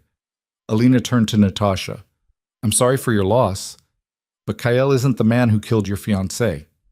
How would you know? You've known him, what, 2 weeks? Long enough to know he doesn't leave people behind. Alina took Kyle's hand, laced their fingers together. Now, if you'll excuse us. She walked out, pulling Kyle with her. Behind them, the whispers exploded. They didn't speak until they were in the car, doors closed, city sliding past. Then Kyle said, Thank you. Don't. Alina's voice shook. Don't thank me. Just tell me the truth, all of it. Did you get Dmitri killed? Kyle's jaw worked. I don't know. That's not an answer. It's the only one I have. He turned to her, and she saw the fracture in his armor. I offered Dmitri protection. I meant it. But someone in my organization leaked his location to Victor. I spent 3 years hunting for the mole. Never found them. So it could happen again. Yes. It could happen to me. Yes. No hesitation, no comfort, just brutal honesty. Alina's chest ached. Then why keep me here? Why marry me if I'm just going to end up like Dmitri? Because Kale stopped, started again. Because I'm selfish. Because I saw you, and for the first time in 10 years, I wanted something that wasn't about survival or empire or revenge. I wanted you, and I took you, and I'm sorry. The apology gutted her. I should hate you, Alina whispered. You should. I should demand you let me go. You should. She turned to him. But I'm not going to. Kale's eyes closed. Why? Because you're not the only selfish one. Alina reached up, touched his face, stubble rough under her fingers. Because I'm tired of running from things that scare me. And you terrify me, Kale Draven. But I'm staying anyway. When he kissed her this time, it wasn't seeking. It was drowning, desperate. His hands tangled in her hair, pulling her closer like she was oxygen and he'd been suffocating. Alina kissed back just as hard, tasting whiskey and want and something that felt dangerously close to... The car exploded. Not their car. The one in front of them. Fire bloomed, metal shrieked, and their driver swerved hard. Alina slammed into Kyle, his arms wrapping around her as the world turned to chaos. Gunfire, shattering glass, voices shouting. Kyle shoved her down, covering her body with his. Stay down! The car skidded, hit something, stopped. Silence, sudden and absolute. Then the door ripped open. A man stood there, masked, armed. He pointed his gun directly at Alina's head. Out, he ordered. Both of you, hands where I can see them. Kyle moved slowly, hands raised, positioning himself between Alina and the gunman. Let her go. This is between me and Victor. Victor doesn't want her dead. The man's accent was thick, Eastern European. He wants her alive, for now. For what? The man smiled behind his mask. For trade. They were hauled out of the car into a street-turned war zone. 3 vehicles, all smoking, all destroyed. Bodies on the pavement. Kyle's security, dead or dying. Alina's mind stuttered over the carnage. This wasn't a threat. This wasn't a test. This was an execution. More men appeared, 8, maybe 10. They surrounded Kyle and Alina, guns trained, a perimeter of death. And then Victor stepped out of a black sedan, unhurried, champagne still in hand. Kyle, he said pleasantly, we really must stop meeting like this. Kyle said nothing, just stood there, bleeding from a new cut on his forehead, hands still raised, eyes calculating. Here is how this will proceed, Victor continued. You will come with me, voluntarily. And in exchange, your lovely wife goes free. No, Kyle said immediately. I wasn't asking. Victor's expression hardened. You stole my son. Now I'm collecting interest. Come quietly, or I will have my men shoot her in front of you. Then I'll take you anyway. Alina's heart slammed against her ribs. Kyle, don't. It's fine. His voice was steady, calm, the voice he used when lying. It's going to be fine. It's not fine. He's going to kill you. Probably. Kyle turned to her, and she saw the goodbye in his eyes. But at least you'll be safe. I don't want to be safe. I want you alive. Victor laughed. How touching. Young love. Last chance, Kale, one of the gunmen said. Clock's ticking. Kale looked at Alina, really looked, like he was memorizing her face. Then he stepped forward, hands out, surrendering. No! Alina lunged for him, but 2 men grabbed her, held her back. Kyle, don't do this! He didn't look back, just walked toward Victor's car, spine straight, shoulders squared, like a man going to his execution. Victor followed, pausing beside Alina. I'll send you the body when I'm done with it. He smiled. Consider it a wedding gift. They shoved Kyle into the car. The doors slammed. The engine roared. And then they were gone, leaving Alina on her knees in the middle of the street, surrounded by corpses and wreckage and the shattering realization that she'd just watched her husband die. The street was silent except for the crackle of fire and the wet sound of someone dying 3 feet away. Alina knelt on asphalt that still held warmth from the explosion, her dress torn at the hem, knees scraped raw. The men who'd held her had vanished the moment Victor's car turned the corner, ghosts who'd done their job and disappeared into the city's shadows. She couldn't move, couldn't think past the image of Kyle walking toward that car, hands raised, spine straight like he was attending a business meeting instead of his own execution. "I'll send you the body when I'm done with it," Victor's voice echoed in her skull. Casual, amused, like Kyle was a package to be delivered, not a man who played piano at 2 a.m. and remembered her food orders and kissed her like she was the only thing keeping him human. A hand touched her shoulder. Alina jerked back, vision blurring, and found Vera crouched beside her.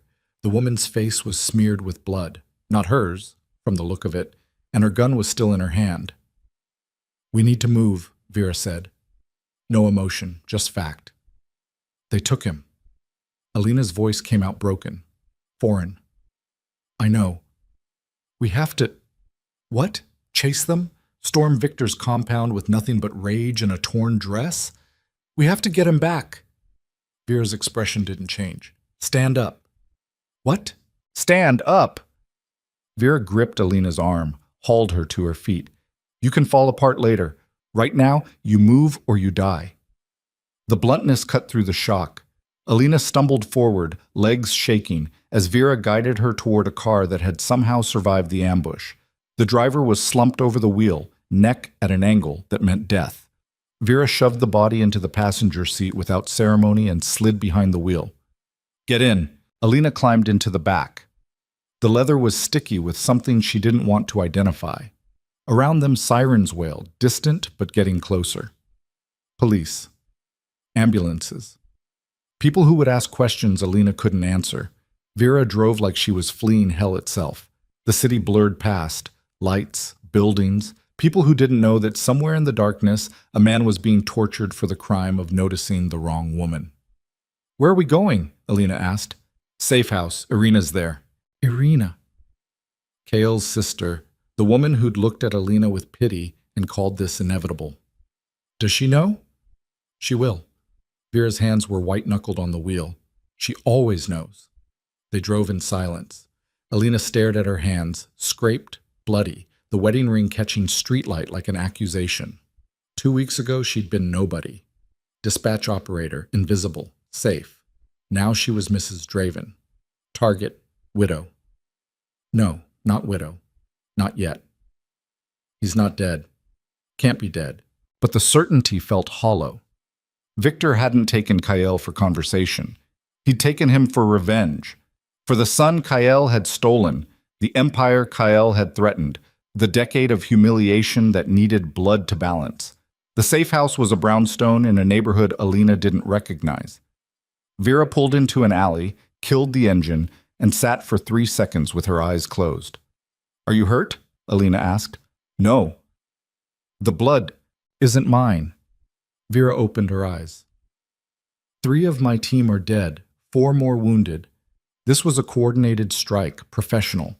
They knew our route, our timing, our security protocols." The words settled like lead in Alina's stomach. "How?" "That's what we're going to find out." Vera got out, gestured for Alina to follow. Inside, the brownstone was sparse, functional. Irina sat at a kitchen table surrounded by laptops and phones, her blonde hair tied back, eyes red-rimmed but dry. She looked up when they entered and said one word. "Where?" "Victor has him," Vera replied. "Taken from the ambush site 40 minutes ago." Irina's jaw tightened. "Alive?" "For now. For now isn't good enough." Irina stood, paced to the window, back again. Her movements were tight, controlled, like she was holding herself together through sheer force of will. "How many men?" 10 at the site. Probably more waiting wherever they took him. "And our people?" "Scattered, regrouping. Sergei's team hit the warehouse as planned, but—" Vera hesitated. "They found it empty. No drugs, no weapons, nothing." Irina went very still. "Empty. Cleaned out, like someone warned them." The 2 women looked at each other. Some silent conversation passed between them, heavy with implications Alina didn't understand. "Say it," Irina said quietly. "We have a leak." "We've had a leak for 10 years. This is different." Irina's gaze shifted to Alina. "How much do you know about Dmitry Volkov?" The name hit like a fist. Alina sank into a chair, exhausted and raw. Natasha mentioned him. Victor's son. Kyle offered him protection, and he died anyway. That's the sanitized version. Irina pulled up a chair, sat. Here's the truth. Dmitri came to Kyle 3 months after Victor started expanding into weapons trafficking. Said he wanted out, wanted to defect. Kyle was suspicious, Victor's son showing up out of nowhere, offering intelligence. It screamed trap. But he took the deal anyway, Alina said. Not right away. He vetted Dmitri for weeks, tested him, put him through scenarios designed to expose a double agent. Dmitri passed every test. Irina's expression was grim. So Kyle brought him in, gave him a new identity, a safe house, protection detail. For 3 months, Dmitri fed us information that dismantled half of Victor's operation. And then? And then someone put a bullet in his head while he was buying groceries. Irina leaned back. Kale spent years hunting for the leak, interrogated everyone who had access to Dmitri's location, tore apart his own organization looking for the mole, found nothing. Vera crossed her arms. Because the mole was better than us. Or the mole was one of us, Irina said. Someone Kyle trusted too much to suspect. The implication hung in the air. Alina's mind raced through possibilities, landing on the worst one. You think someone in Kyle's inner circle is working for Victor? I think someone has been feeding Victor information for a decade. And tonight's ambush, the timing, the precision, that wasn't luck. Irina's eyes were hard. That was inside knowledge. Alina thought about the FBI showing up at the penthouse, about Daniel Cross knowing exactly when to strike, about the warehouse being empty when Sergei's team arrived. How many people knew about tonight? She asked. 6, Vera said. Kyle, me, Irina, Sergei, and 2 drivers. And me, Alina added. Irina's gaze sharpened. You didn't know the route, didn't know the timing. You were just there. So were you. I've been with Kyle since we were kids. I'm not the leak. And I've been with him for 2 weeks. I'm definitely not the leak. Alina's voice rose. So who does that leave? Silence. Then Vera said quietly, Sergei. Irina's head snapped toward her. No. He's been with Kyle for 8 years. He had access to Dmitri's location.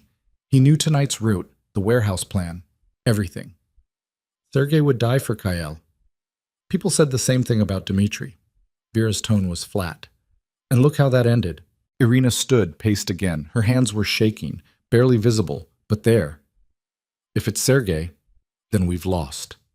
Victor will know every move we make before we make it. Then we don't tell Sergei, Alina said. Both women looked at her. We don't tell anyone, Alina continued, the plan forming as she spoke.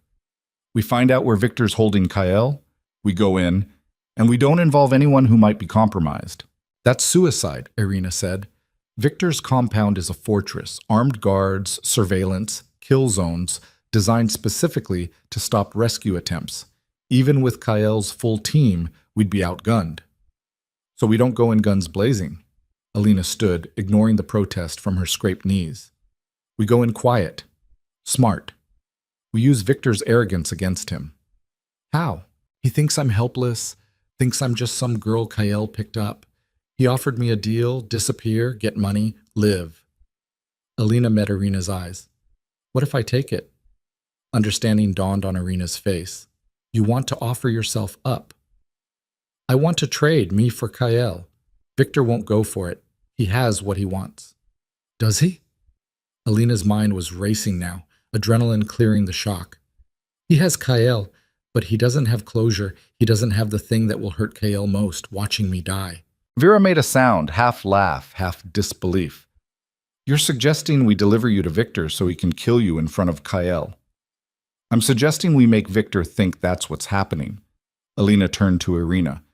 You said Kyle spent years looking for the leak. Did he keep records, evidence, names of people he suspected? Yes. Why? Because if there's a leak, there's proof. Something Kyle found but couldn't act on without tipping them off. Alina's hands were steady now, purpose replacing panic. We find that proof. We find out who betrayed Dmitri, and we use it as leverage. Irina stared at her. You've been married to my brother for 2 weeks, and you're already thinking like him. I'm thinking like someone who has nothing left to lose. Alina's voice cracked. He walked into that car knowing he was going to die. The least I can do is make sure it wasn't for nothing. The room fell silent. Outside, the city hummed, oblivious, uncaring. Inside, three women stood at a crossroads between revenge and rescue, sanity and suicide. Finally, Irina nodded.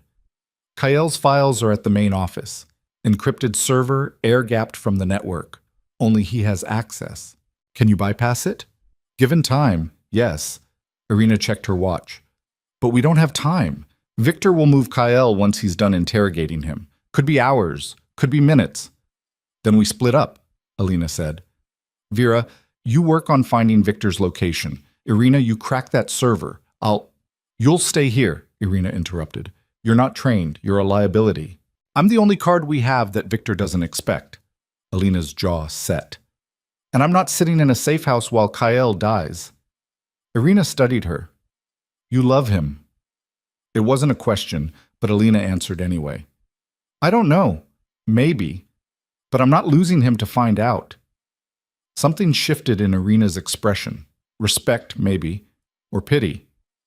Fine. But you follow orders. No heroics. No stupid decisions. Agreed. Vera's phone buzzed. She checked it, frowned. Sergei's asking for our location. What did you tell him? Irina asked. Nothing yet. Keep it that way. Irina grabbed her jacket. We move now. Vera, track Victor's cars from the ambush site. Alina, you're with me. They moved. The main office was downtown, 20 floors of glass and steel that housed Kael's legitimate businesses. Import, export, real estate, investments that looked clean on paper but funded the empire beneath. Irina swiped them through security, nodding at guards who asked no questions. The elevator ride was silent. Alina watched the numbers climb and tried not to think about Kael bleeding in some basement, Victor's men taking turns with fists and knives, and worse. Kael's office was on the 20th floor, corner suite. Windows that showed the whole city spread out like a circuit board. Alina had never been here, hadn't even known it existed. Irina went straight to the desk, pulled up a section of flooring to reveal a hidden server. This is going to take a while. How long? Best case? 30 minutes? Worst case? Irina didn't finish the sentence. Alina paced to the windows. Below, the city glittered, thousands of lives intersecting, oblivious to the war happening in the cracks. She pressed her hand against the glass, felt the cold seep through her palm. Where are you, Kael? Found something, Irina said. Alina turned. Irina's face was pale, illuminated by the server screen. What is it? A file, labeled Dmitri Investigation. Irina scrolled through data. Names, dates, surveillance logs. Kael documented everything. Who's the leak? Irina went very still. Oh no. What? Who is it? Irina turned the screen. On it, a photo. Vera, standing outside a warehouse, talking to a man Alina didn't recognize. The timestamp was 3 days before Dmitri died. No, Alina breathed. That's impossible. Vera's been with us since the beginning, since before Dmitri. Irina's voice was hollow. She was Kael's first hire, his most trusted lieutenant. Alina's mind rejected it. Vera had saved her tonight, had driven her to safety, had been alone with Kael's security protocols for 10 years, had known tonight's route, had survived the ambush without a scratch. We need to call her, Alina said. Warn her that we know. We need to run. Irina slammed the server closed. If Vera's the leak, she knows we're here. She's probably already... The office door opened. Vera stood there, gun in hand. Behind her, 3 men in tactical gear, not Kael's people. Victor's. I'm sorry, Vera said, and she sounded like she meant it. They were zip-tied to chairs in Kael's own office. Poetic, in a way that made Alina want to laugh or scream, or both. The men stood guard while Vera made a phone call, speaking in Russian too quick for Alina to follow. Irina sat perfectly still, eyes locked on Vera. How long? Vera ended the call. How long what? How long have you been Victor's? Since the beginning. No hesitation, no shame. Since before I met Kael. The confession hit like a physical blow. Alina watched Irina's face go blank, the same expression Kael wore when he was locking down emotion. Victor planted you, Irina said. Victor recruited me when I was 16, trained me, gave me a purpose. Vera sat on the edge of Kael's desk. When Kael started building his empire, Victor sent me in, told me to get close, earn his trust. And Dmitri? Was a test. Victor wanted to see if Kael would take the bait. When he did, Vera shrugged. I provided the location. Victor's men did the rest. You killed him, Alina said, voice shaking. You killed Dmitri and let Kael think he'd failed. I did my job. Vera's expression was stone. Just like I'm doing now. What job? Irina demanded. We're already caught. Victor has Kael. What more does he want? Vera's phone buzzed. She checked it, smiled faintly. He wants an audience. One of the guards cut their zip ties, hauled them to their feet.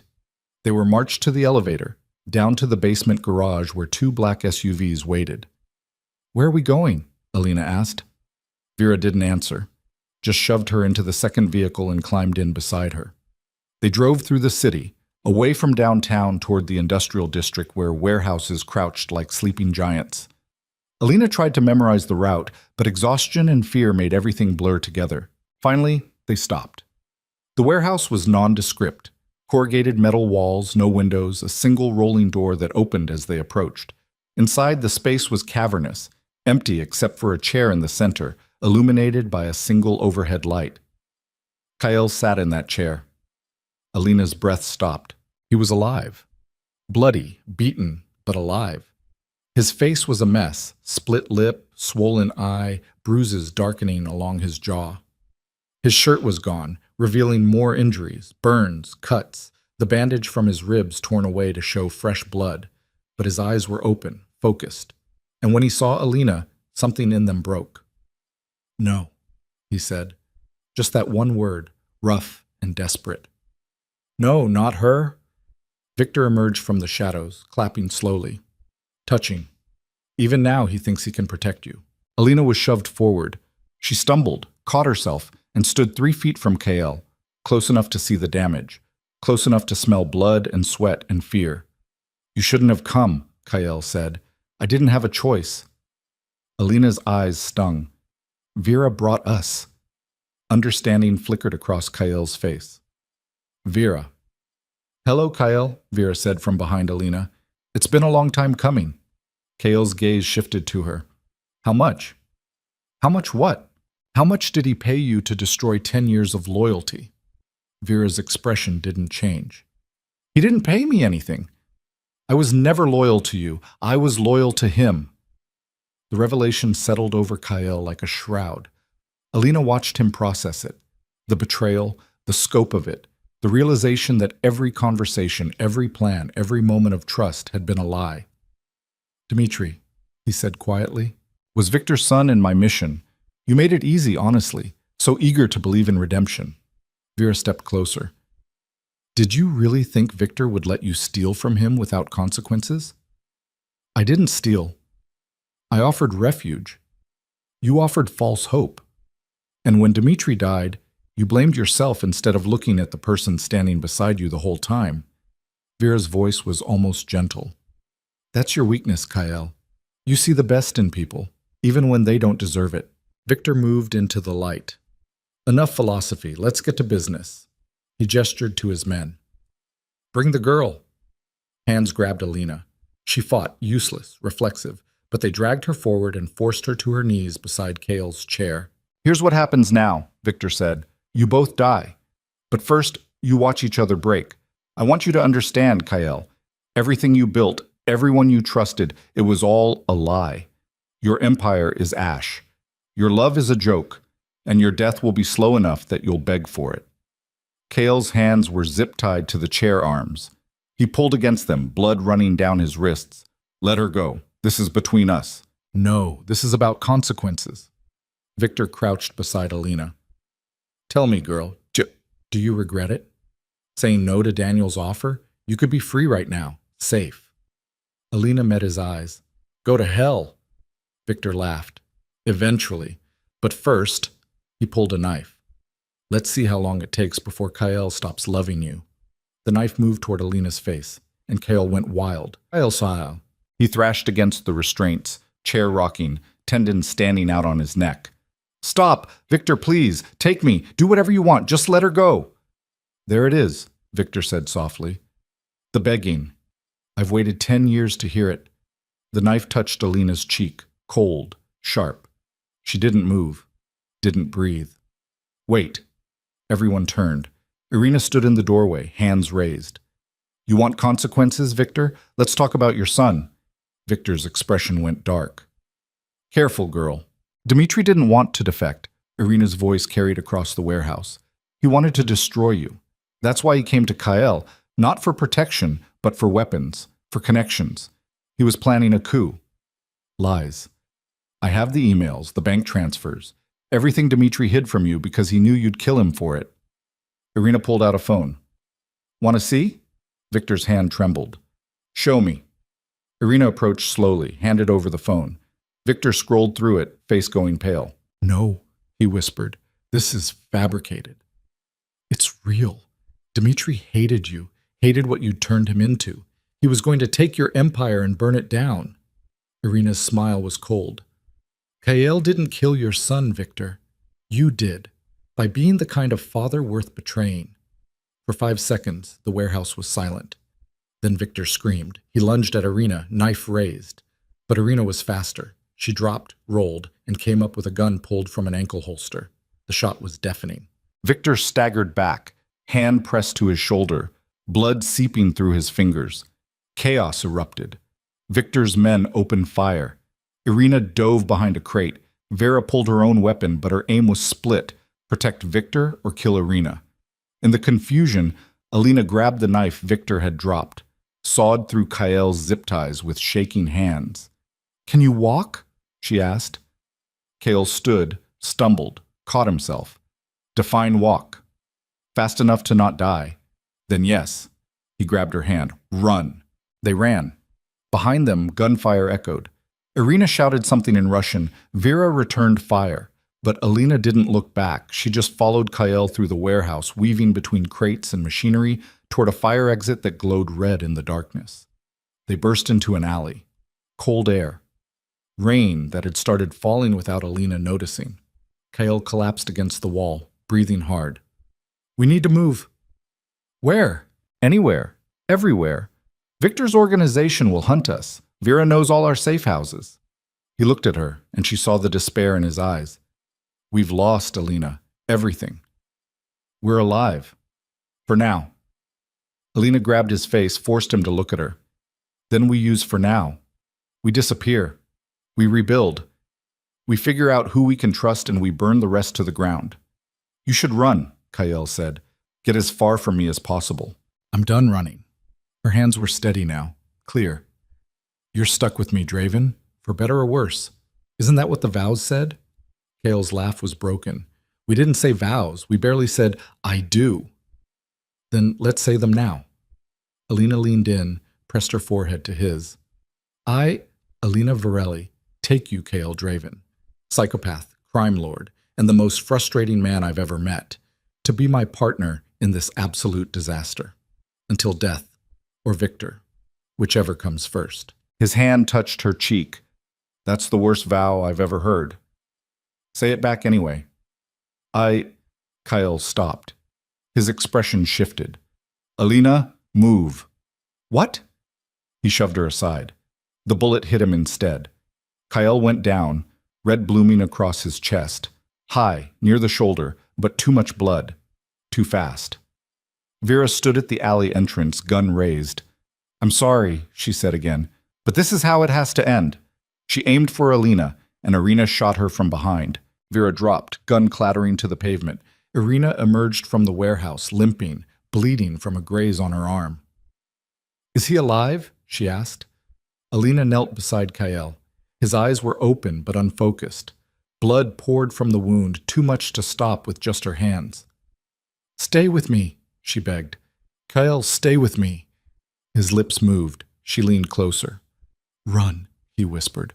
Before Victor. No, I'm not leaving you. Alina pressed her hands against the wound. Blood seeped through her fingers, hot and relentless. Irina, we need a hospital. Hospitals mean questions. Questions mean police. Irina crouched beside them, assessing. I have a doctor, 20 minutes away, but we need to move him now. He'll bleed out in 20 minutes. Then we have a problem. Alina looked down at Kael, at the man who'd destroyed her life and saved it in the same breath, who'd married her in a cold ceremony and kissed her like she was oxygen, who was dying in a dirty alley because he'd shoved her out of the way. Tell me what to do, she said. Irina stripped off her jacket, wadded it against the wound. Apply pressure. Don't stop, no matter what. I'll get the car. She disappeared. Alina pressed down, ignoring Kael's gasp of pain. Stay awake, talk to me. About what? His voice was fading. Anything. The piano. Why Debussy? Sad. Kael's hand found hers. Everything he wrote sounds like goodbye. This isn't goodbye. Alina, no. She pressed harder, blood everywhere. On her hands, her dress, the ground. You don't get to die. Not after dragging me into this. Not after making me care. His eyes focused on her face. You care? I'm terrified I might love you, you idiot, so you don't get to leave. Her voice broke. Please, please don't leave. Kael's thumb brushed her wrist. If I don't make it, you will. If I don't, there's a key. Hidden panel in the piano. It opens a safe deposit box. Everything you need. Money, documents, new identity. Take it, disappear. I'm not disappearing. Promise me. No. Alina, I said no. She leaned down, kissed him, rough, desperate, tasting blood and rain and fear. You're going to live. We're going to figure this out. And then you're going to play me that stupid sad piano music and tell me why you really noticed me. Kael's smile was faint, fading. You were the only real thing in a room full of ghosts. His eyes closed. Kael, Kael! A car screeched into the alley. Irina jumped out, threw open the back door. Get him in! Together they lifted him, dead weight, terrifyingly limp. Laid him across the back seat. Alina climbed in, cradling his head in her lap, hands still pressed to the wound even though the jacket was soaked through. Irina drove like she was outrunning death itself. Maybe she was. Alina stared down at Kael's face, pale, still, the bruises standing out stark against his skin. She thought about the wedding dress and the pad thai, and the moment 2 weeks ago when her life had split into before and after. She thought about Victor's knife and Vera's betrayal, and the way Kael had begged for her life even while dying himself. She thought about the vows they'd never said and the future they'd probably never have. And she made a decision. If Kael died, she wouldn't run. She wouldn't disappear. She would burn Victor's empire to ash and dance in the ruins. But first she had to make sure he lived long enough to see it. Don't you dare, she whispered. Don't you dare leave me to do this alone. Kael didn't answer.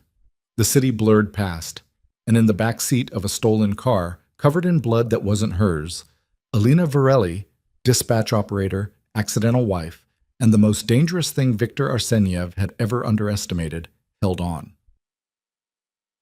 Mustn't. The doctor's name was Chen, and he worked out of a veterinary clinic in Chinatown that smelled like disinfectant and wet dog. He took one look at Kael, laid out on a metal examination table meant for German shepherds, and said 3 words. He needs surgery. So do it, Alina said. Chen's eyes moved to her, still in the red dress, now ruined with blood and rain, hair plastered to her face. I'm a veterinarian, and he's bleeding out. So unless you have a better option, start cutting. Chen looked at Irina, who nodded once. Then he sighed, pulled on gloves, and went to work. Alina stood against the wall, unable to look away as Chen cut into Kael's shoulder, probing for the bullet. The wound was high, missed the lung, Chen muttered, but clipped the subclavian artery. That's where the blood was coming from, pulsing with each weakening heartbeat. Kael was unconscious, had been since the car. His chest still rose and fell, but shallow, irregular. He's going into shock, Chen said. I need blood. What's his type? Irina checked her phone. A B negative. Of course it is. Rarest type. Chen cursed in Mandarin. I don't keep human blood here. Then use mine, Alina said. What's your type? Oh, negative. Universal donor. Chen paused. You sure? Do I look unsure? Alina crossed to the table, rolled up her sleeve. Take what you need. 20 minutes later, she was lightheaded, and Kael's color was marginally better. Chen worked with steady hands, repairing the artery, removing the bullet, stitching layers of tissue. The wound in Kael's chest from the previous night had reopened during the fight. Chen cleaned and resutured that too, muttering about idiots who didn't rest. Will he live? Irina asked.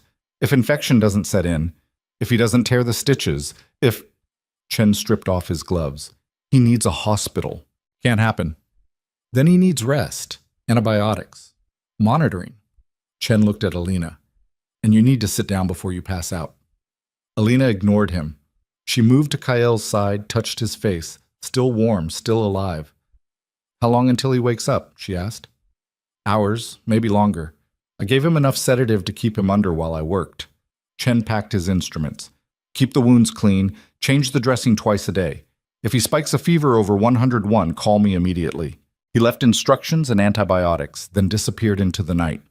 The clinic fell silent except for the hum of fluorescent lights and the steady beep of a heart monitor Chen had jury-rigged to Kael's pulse. Irina sank into a chair. We need a plan. We need to kill Victor, Alina said. With what army? Vera was our entire security infrastructure. Every safe house, every contact, every weapons cache. She knew it all. She's probably already passed that information to Victor. Irina's voice was flat, dead. We're done. We're not done until we're dead. Give it time. Alina turned on her. You want to give up? Fine. Run. But I'm staying. To do what? Hold Kael's hand while Victor's men kicked down the door? Irina stood, paced. You don't understand what we're up against. Victor's organization is hundreds of people. Soldiers, enforcers, politicians on payroll. Kael spent 10 years building a network to counter that, and it's gone. Burned. We have nothing. We have each other. That's not enough. Then we make it enough. Alina's hands clenched. You said Kael kept files on Dimitri's investigation. What else did he keep? Irina hesitated. What do you mean? 10 years of running an empire. He must have insurance, leverage, things he could use if everything went to hell. Alina stepped closer. Where would he hide it? I don't know. Yes, you do. You're his sister. You know how he thinks. Irina's jaw tightened. There's a storage unit, under a false name. He never told me what was in it, just that it was insurance. Where? Queens, but it's locked with biometric access, fingerprint and retinal scan. We can't get in without Kael, and he's... She gestured to the unconscious man on the table. Alina looked at Kael, at his hand, limp at his side. Then we bring him. He can't be moved. He doesn't have to wake up, just breathe. Alina's mind was racing now, adrenaline overriding exhaustion. We load him in the car, drive to the unit, use his fingerprint and eye scan, get whatever's inside. That's insane. Moving him could restart the bleeding. Staying here guarantees Victor finds us. Alina met Irina's eyes. You said it yourself. Vera knows everything, which means Victor knows Chen, knows this clinic. He's probably already on his way. As if summoned by the words, a phone buzzed. Irina pulled it out, read the message. Her face went pale. What? Alina asked. Sergei. He's asking where we are. Says he wants to help. Sergei, who might also be compromised. Or might be our only ally left. Irina stared at the screen. If he's clean, we need him. If he's not, then we're already dead. And it doesn't matter. Alina moved to Kael, started disconnecting the monitor. Call him. Tell him to meet us at the storage unit. If he's loyal, he'll come alone.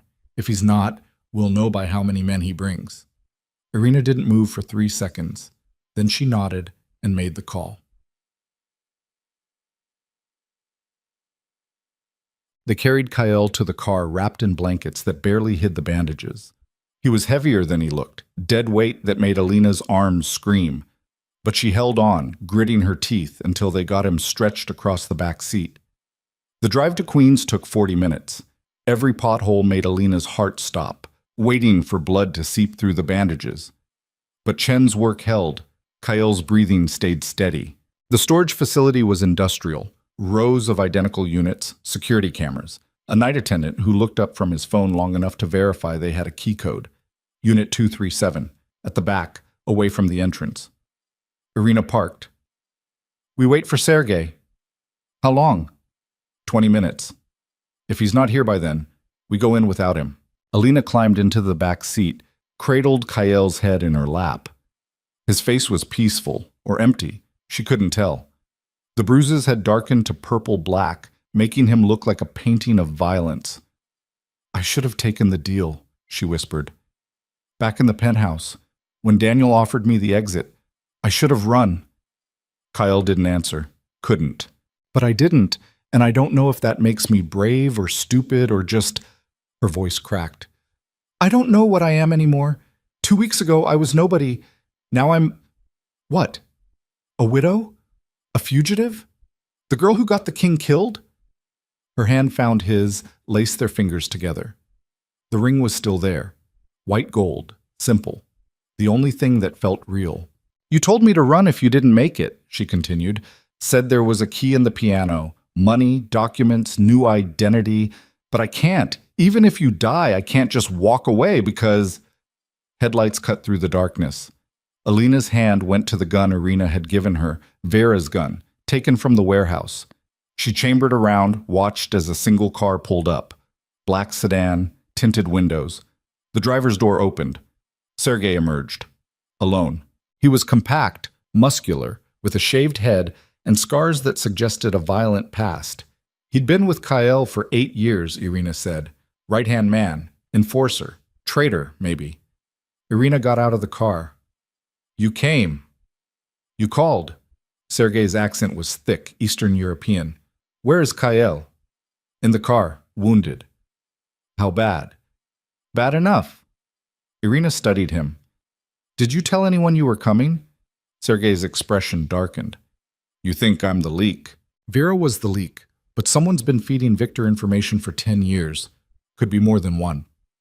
Could be you, Sergei shot back. How do I know you didn't set this whole thing up? Because I'm Kael's sister. And Vera was his most trusted lieutenant. Loyalty means nothing. Sergei moved closer.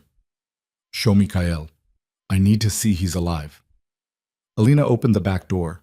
Sergei looked in, took in Kael's condition, and cursed in Russian. Who did this? He asked. Victor. Vera helped. Irina's voice was tight. We're done talking. Either you're with us or you leave. Now. Sergei met her eyes. I'm with you. Always have been. Then help us get into that unit. They moved quickly. Sergei and Irina supported Kael between them, carrying him to Unit 237. Alina held the scanner, biometric lock, industrial grade. She pressed Kael's thumb to the fingerprint reader. Green light. Then lifted his eyelid, angled his head toward the retinal scanner. The device beeped, processing. Green light. The lock disengaged. Inside, the unit was small, 10 by 10, concrete walls, no windows. And in the center, a safe. Of course, Irina muttered. The safe was old school, combination lock, no biometrics. Anyone know the code? Sergei asked. Alina stared at the dial. Numbers 0 to 99, millions of combinations. Then she remembered. The wedding. Judge Carmichael asking if she took this man. Her saying yes. Kael's response delivered like he was confirming a dental appointment. She spun the dial. April 17th. April 17th. The day they'd married. The safe clicked open. Inside, 3 phones, 2 passports, a manila envelope thick with documents, and a black hard drive. Irina grabbed the hard drive. This is it. This is what Kael was holding back. What's on it? Sergei asked. Insurance. Irina powered on one of the phones. Names, bank accounts, evidence of every dirty deal Victor's made in the past 20 years. Kael's been documenting everything. Why didn't he use it before? Because releasing this would start a war. Every family, every syndicate, every politician on Victor's payroll, they'd all turn on each other trying to cover their tracks. Irina's smile was cold. It would burn the entire underworld to the ground. So we release it, Alina said. It's not that simple. This information is a nuclear option. Once it's out, we can't control what happens. People will die. Innocent people. People are already dying. Alina thought of the bodies on the street, the security guards, Dmitri, everyone who'd been caught in the crossfire of a war they didn't understand. At least this way, Victor goes down with them. Sergei picked up one of the passports. There's 3 of these. Kael was planning escape routes. Or he was planning to disappear us if things went bad. Irina pocketed the hard drive. Either way, we have options now. We can run. Use these identities, take the money, get as far from here as possible. Or, Alina asked, or we finish it. Irina met her eyes. We use this information as bait. Draw Victor out. End this the only way it can end. With one of us dead, Sergei said. With all of us dead, probably. Irina looked at Kael, still unconscious between them. But at least we choose how. Alina thought about the piano and the pad thai and the way Kael had looked at her in his office, hand trembling near her face, like touching her might break him. She thought about Victor's knife and the warehouse and the bullet that should have hit her. She thought about the vows they'd never said and the life they'd never have. We finish it, she said, tongue. They moved Kael to a new location, an apartment Sergei swore Victor didn't know about. 6th floor walk-up in Brooklyn, windows that overlooked a fire escape, 2 exits if things went bad. Chen met them there, checked Kael's vitals, changed the dressing. He's stable, but he needs to wake up soon. The longer he's under, the worse the odds. How do we wake him? Alina asked. You don't. His body will bring him back when it's ready. Chen packed his supplies. Or it won't. After he left, Irina spread the contents of the hard drive across a table. Documents, photos, audio files. A decade of Victor's sins laid bare. This is enough to destroy him, she said, but we need to control the release. Make sure it hits maximum impact. How? Sergei asked. We give it to the FBI, specifically to Agent Morris. Irina pulled out her phone. She's been investigating Kael, which means she's been investigating Victor. She wants arrests, convictions. We give her everything, and Victor's empire crumbles. Victor won't let that happen, Alina said. The moment he knows we have this, he'll come for us. Exactly. Irina's smile was sharp. We use ourselves as bait. Set up a meeting. Tell Victor we're willing to trade, the hard drive for safe passage. He'll agree, because he needs this buried. And when he shows up, we kill him, Sergei finished. Or Morris arrests him. Either way, he's done. Alina looked at Kael, at the rise and fall of his chest, the only sign he was still fighting. And if Victor kills us first? Then Morris gets this hard drive anyway. We set up a dead man's switch. If we don't check in every 12 hours, the information goes public. Irina's expression was grim. Victor loses either way. The only question is whether we're alive to see it. The plan was insane. Suicidal. Alina nodded. When? Tomorrow night. Gives us time to set up the meeting, prepare the location, brief Morris. Irina stood, and gives Kael time to wake up. What if he doesn't? Then we do this without him. What could he? Kael woke at 3 a.m. Alina was dozing in a chair beside the bed when she felt him move. Her eyes snapped open to find him staring at the ceiling, disoriented. Hey, she said softly. Welcome back. His head turned, slowly, like it weighed 1,000 pounds. Where? Brooklyn. Safe house. You've been out for 18 hours. Kael's hand went to his shoulder, felt the bandages. Victor is going to die tomorrow night if everything goes according to plan. Alina leaned forward. How do you feel? Like I got shot. You did. Vera put the bullet in you. His eyes closed. Vera was Victor's from the beginning. She killed Dmitri.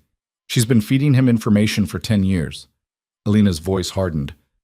She's dead now. Irina shot her. Kael processed this in silence. Then, you should have run. We've been through this. I'm not running. Alina, no, listen to me. She gripped his hand. We found your insurance, the hard drive, everything you've been collecting on Victor. We're using it as bait. That's... Kael tried to sit up, gasped, fell back. That's suicide. It's the only play we have left. Alina helped him adjust, propping pillows behind his back. Victor thinks we're scattered, thinks we're weak. We're going to make him believe we're desperate enough to trade the evidence for safe passage. And when he shows up, we end this. With what? We have no team, no weapons, no... We have Sergei. We have Irina. We have you. Alina's jaw set. And we have me. Kale stared at her. You're not a soldier. I'm whatever I need to be to survive. She leaned in close. You turned my life into a war zone. You married me, bled for me, almost died for me. So now I'm returning the favor. We're finishing this together, or not at all. You're insane. I learned from the best. Despite everything, Kael's mouth curved, almost a smile. When? Tomorrow, midnight. Warehouse in Red Hook. Neutral ground Victor's used for trades before. Alina outlined the plan. The dead man's switch, Agent Morris as backup. The positioning. Kael listened, eyes growing sharper as the sedative wore off. It could work. It will work. Or we'll all die. Then we die. Alina's voice didn't waver. But Victor dies too. That's the important part. Kael's hand found her face, thumb brushing her cheekbone. How did you get this brave? I married a psychopath. It rubbed off. This time he did smile. Then the smile faded. If this goes bad, if Victor gets the upper hand, you run. Promise me. No? Alina. I said no. We're in this together, all the way. She leaned down, pressed her forehead to his. You don't get to be noble and self-sacrificing. Not anymore. We both live, or we both die trying. Kael's breath shuddered out. You're going to get us killed. Probably. She kissed him, gentle, careful of his injuries. But at least we'll go down fighting. The next day was preparation. Sergei acquired weapons, handguns, tactical knives, body armor that might stop a bullet if they were lucky. Irina met with Agent Morris in a coffee shop, slid the copied hard drive across the table, and explained the terms. You get this, Irina said. Everything you need to dismantle Victor's organization. In exchange, you provide backup tomorrow night. Discreet. You don't move until we signal. Morris turned the drive over in her hands. And if your signal doesn't come, then you release the evidence anyway. Make sure Victor burns, even if we're not there to see it. You understand this is vigilante justice. I should arrest you right now. You should, but you won't. Irina leaned back. Because you want Victor more than you want us, and this is the only way you get him. Morris was silent for a long moment.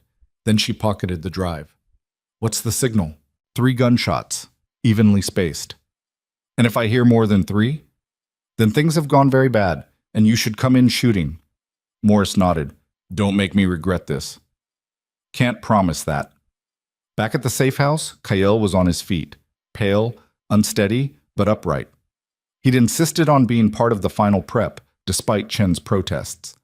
You should be in bed, Alina said. I should be dead. Bed seems like an improvement.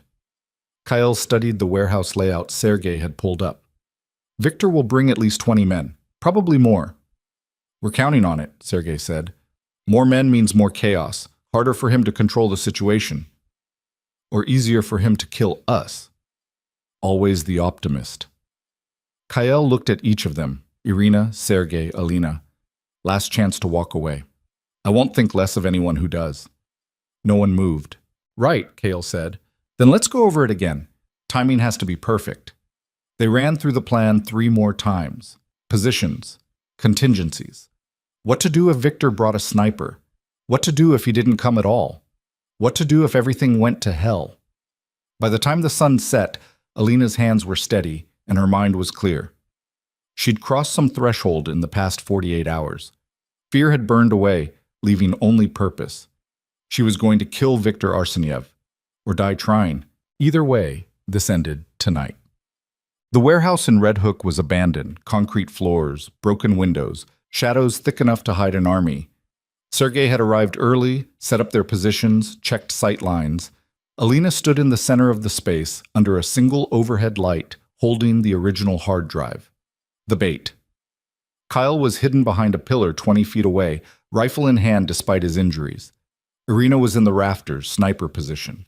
Sergei covered the east entrance, and somewhere outside, Agent Morris waited with a tactical team, ready to move on signal. Midnight came. Headlights cut through the darkness. 3 cars. Black, expensive, bulletproof. Victor emerged from the center vehicle, flanked by 12 men in tactical gear. He walked slowly, confidently, a man who'd already won and was just here to collect his prize. "Mrs. Draven," he called out, "so good of you to accept my invitation." "Your invitation?" Alina's voice echoed. "I invited you." Semantics. Victor stopped 10 feet away. "You have something of mine." Alina held up the hard drive. 10 years of evidence. Every deal, every bribe, every body, it's all here. "And you're willing to trade it for what? Your life?" "For everyone's lives. Mine, Kael's, Irina's, Sergei's. We walk away, you get this, and we all pretend the past 2 weeks never happened." Victor's smile was cold. "Tempting, but I have a counteroffer." He snapped his fingers. 2 of his men dragged forward a figure, beaten, bloodied, barely conscious. Alina's heart stopped. "Agent Morris." "I found your insurance policy," Victor said. "Your FBI backup. Took some effort, she's quite resilient, but everyone breaks eventually." Morris's head lifted. Her face was a mess. Broken nose, split lip, one eye swollen shut. But the other eye locked onto Alina, and she mouthed 2 words. "Shoot him." "Here's my offer," Victor continued. "You give me the drive. I kill you quickly, painlessly, and I let your friends live." He pulled a gun, pressed it to Morris's temple. "Or you try to be clever, and I kill her first. Then I hunt down Kael, Irina, and Sergei, and I make their deaths last days." Alina's mind raced. The plan was falling apart. Without Morris, they had no backup. No guarantee the evidence would go public. "Clock's ticking," Victor said. Alina looked at the hard drive in her hand, thought about everything it represented. 10 years of Kael's life. Proof of Victor's crimes. The one thing that could end this. And she made a decision. "Catch," she said. She threw the drive. Victor's eyes tracked it, hand reaching out, and Alina drew Vera's gun from her waistband and fired. Not at Victor, at the hard drive. The bullet hit dead center. The drive exploded in a shower of plastic and circuitry. Victor's face went white. "What did you—" "Insurance," Alina said. "You really think I'd bring the only copy?" Chaos erupted. Kael opened fire from his position, dropping 2 of Victor's men. Irina's rifle cracked from above, taking out a 3rd. Sergei burst through the east entrance, spraying bullets. Victor dove for cover, dragging Morris with him. His men returned fire, the warehouse filling with the deafening roar of gunfire and ricochets. Alina ran. She zigzagged through the space, bullets chewing up concrete inches from her feet, made it to Kael's position, slid down beside him. "That was the stupidest thing you've ever done," he shouted over the gunfire. "Top 5, maybe." Alina checked her gun. 6 rounds left. "Where's Victor?" "East corner. He's using Morris as a shield. Then we get Morris free." "How?" Alina didn't answer. She just moved. She sprinted along the wall using shadows and pillars for cover. Above, Irina was picking off Victor's men one by one. Professional, efficient. But there were too many. For every one that dropped, another took their place. Alina reached the east corner. Victor was pressed against the wall, gun to Morris's head, eyes wild. "Stop," he shouted. "Stop, or I kill her." The gunfire paused. Eerie silence. "Let her go," Alina said, stepping into view. "This is between us." "Us?" Victor laughed, high, unhinged. "There is no us. You're nothing. A girl who brought water. You think you can stand against me?" "I think I already have." Alina raised her gun. "Dmitri hated you. Vera betrayed you. Your empire is crumbling, and there's nothing you can do to stop it." "I can kill you." "Go ahead." Alina's hands were steady. "But that hard drive you just saw explode? It was a fake. The real one is already with the FBI, already uploaded to servers around the world. In about—" She checked her watch. 3 minutes. Every news outlet in the city gets the files. Your name, your crimes, everything. Victor's face went purple. "You're bluffing." "Am I?" Alina stepped closer. "You know what your real mistake was? Underestimating me. thinking I was weak because I was kind, thinking I'd break because I'm not like you. You're nothing like me. No, Alina agreed. I'm worse. Because I don't kill for power or revenge or empire. I kill because you touched what's mine. She fired. The bullet hit Victor's gun arm. He screamed, weapon clattering to the floor. Morris jerked free, stumbling away. Victor clutched his arm, blood seeping through his fingers. You... Kael appeared behind him, rifle barrel pressed to Victor's spine. Hello, Victor, he said quietly. Did you miss me? Victor froze. All around them, Victor's men were down, dead or surrendering. Sergei and Irina emerged from their positions, weapons trained on the survivors. It's over, Kael said. Your organization is finished. Your protection is gone. Every family you've wronged is going to come for blood. He leaned in close. And I'm going to make sure they know where to find you. Victor's breath came in short, panicked gasps. You can't... I already have. Kael stepped back. Alina, the signal. Alina raised her gun and fired 3 shots into the air, evenly spaced. Outside, sirens wailed. Agent Morris staggered forward, pulled out her phone. This is Agent Catherine Morris, FBI. I need immediate backup at Red Hook Warehouse, Pier 41. Multiple suspects in custody. Officer needs medical assistance. She looked at Kael. You're under arrest. I know, Kael said. Morris turned to Victor. You too, though your list of charges is considerably longer. FBI tactical teams poured into the warehouse.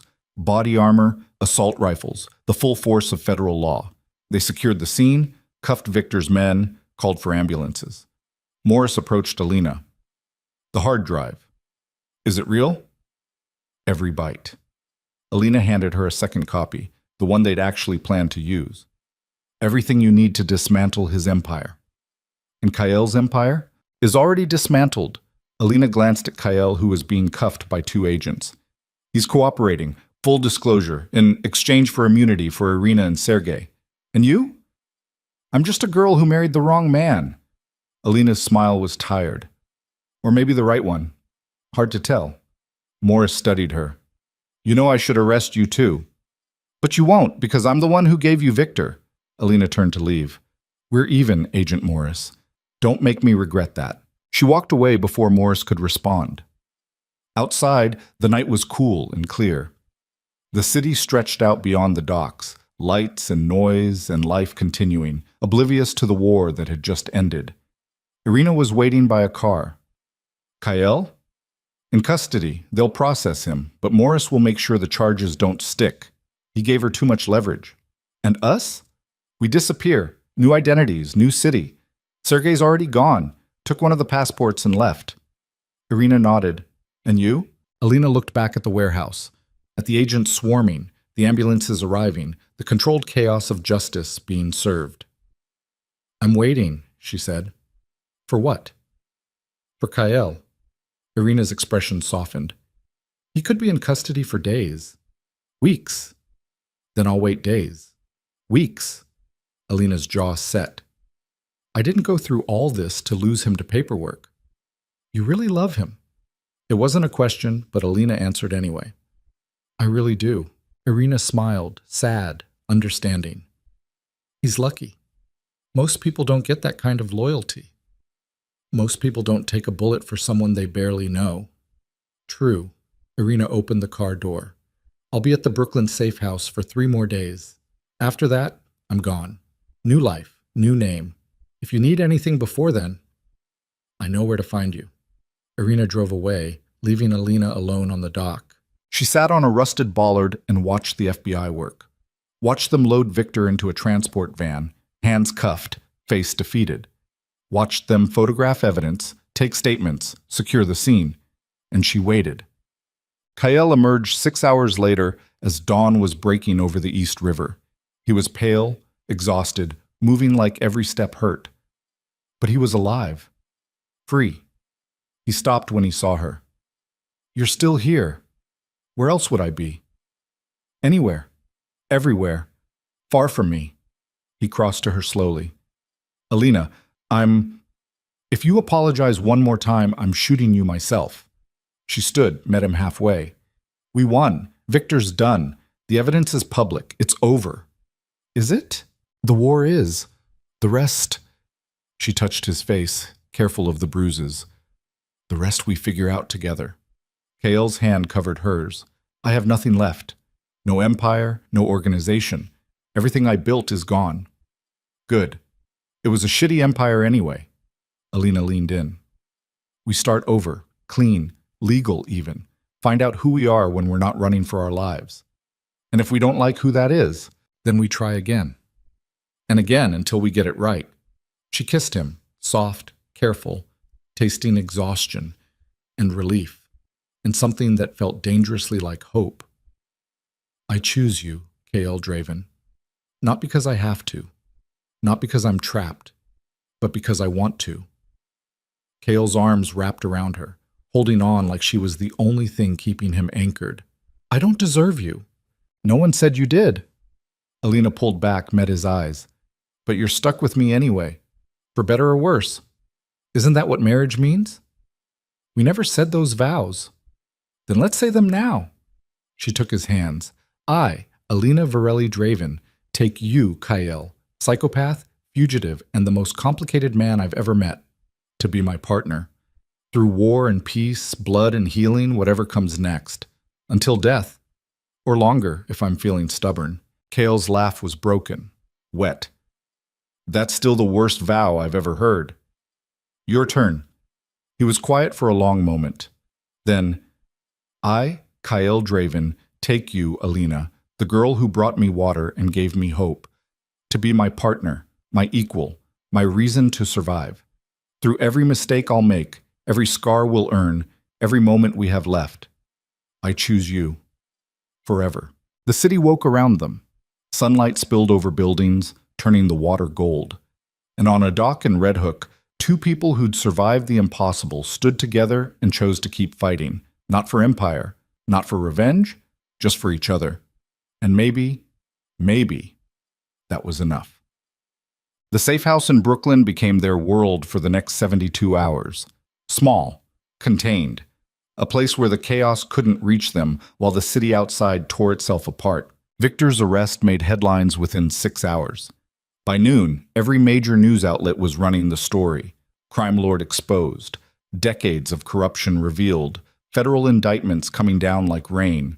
The hard drive's contents spread through the city like wildfire, igniting investigations, toppling politicians, sending Victor's associates scrambling for cover, or lawyers, or both. Alina watched it unfold from the apartment window, coffee cooling in her hands. Below, Brooklyn moved through its morning routines. Parents walking kids to school, delivery trucks double parking, street vendors setting up carts. Normal life. The kind she'd almost forgotten existed. Behind her, Kael slept. Finally. Chen had stopped by at dawn, changed his dressings, and delivered a bottle of painkillers with strict instructions about rest and infection and not being an idiot. Kael had taken 2 pills and been unconscious within 20 minutes. Alina had watched him sleep, cataloging the damage. The bruises were fading from purple to yellow-green. The swelling around his eye had gone down enough that he could open it fully. The stitches in his shoulder and ribs were holding, no signs of infection. But it was the scars that transfixed her. Not the new ones. Those would heal, fade to silver lines that marked the past 2 weeks. The old ones. The map of violence written across his skin, evidence of a decade spent surviving things that should have killed him. She traced one while he slept, a long jagged line down his left side that looked like someone had tried to gut him. Her fingers had followed the ridge of scar tissue, and she'd wondered who had done it. When? Whether Kael had killed them for it, whether she should care. The answer, she'd realized, was complicated. 2 weeks ago, she would have been horrified. Now she just felt tired. War changed people, made them capable of things they'd never imagined, made them understand that survival wasn't about being good. It was about being ruthless enough to see another sunrise. Kael stirred, opened his eyes, found her at the window. You should be sleeping, he said, voice rough. Someone has to keep watch. For what? Victor's in federal custody. His organization is scattered. We're safe. Safe. Alina tested the word. It felt foreign. I don't think I remember what that feels like. Kael sat up slowly, wincing. Come here. She crossed to the bed. He pulled her down beside him, arm wrapping around her waist despite the protest from his ribs. "We did it," he said quietly. "We actually survived. Some of us more than others." Alina thought about Vera dead in an alley, about Victor's men scattered across warehouses and streets, about Dmitri dead for 10 years because someone had betrayed him. A lot of people didn't make it. No, they didn't. Kale's hand found hers. But dwelling on that won't bring them back. Doesn't it bother you? All those bodies? Every single one. His jaw tightened, but I learned a long time ago that guilt doesn't change the past. It just paralyzes the future. Alina was quiet. Then, what happens now? Now we figure out who we are when we're not running. Kyle shifted to look at her. Morris offered a deal. Full immunity in exchange for testimony against Victor and cooperation in dismantling what's left of his network. And you took it? I did, which means I'm officially retired from the Empire business. His smile was faint. Going legitimate. Might take up piano full time. Become a tortured artist. You're already tortured. Then I'm halfway there. Alina laughed, small, surprised. It felt strange, foreign, like her body had forgotten how. What about Irina? She asked. Gone. New identity, new city. Sergei too. They're smart. They'll disappear completely. Kael's expression sobered. Which leaves us. What about us? We're still married, legally binding, which means we need to decide if that's still what we want. The question hung between them. Heavy, real. Alina thought about the wedding dress and the cold ceremony, and the way she'd said yes because the alternative was death.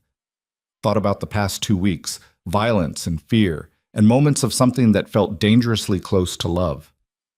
Do you want an annulment? She asked. I want you to have a choice. Kael's hand tightened on hers. For the first time since this started, you actually have one. No contracts on your head. No empire forcing your hand. Just you and me and the question of whether this... He gestured between them.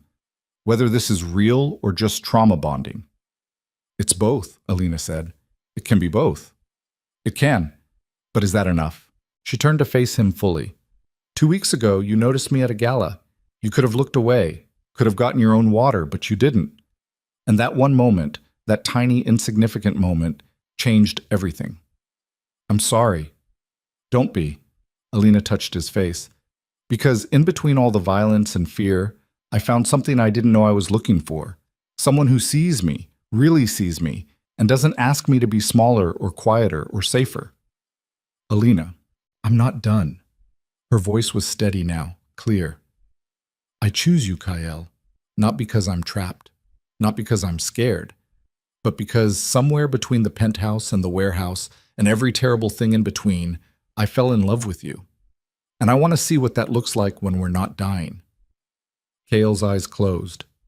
When he opened them again, they were bright with something that might have been tears. I've been in love with you since the gala, he said quietly. I just didn't know what to call it.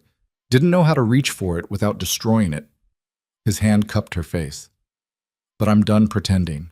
I love you, completely, irrationally, in a way that probably isn't healthy but feels inevitable. So what do? We start over. For real this time. No forced vows, no survival marriages. Kael's thumb brushed her cheek. We date. We figure out who we are outside of crisis. And if we still feel this way in 6 months, a year, we do it again, properly. You want to marry me twice?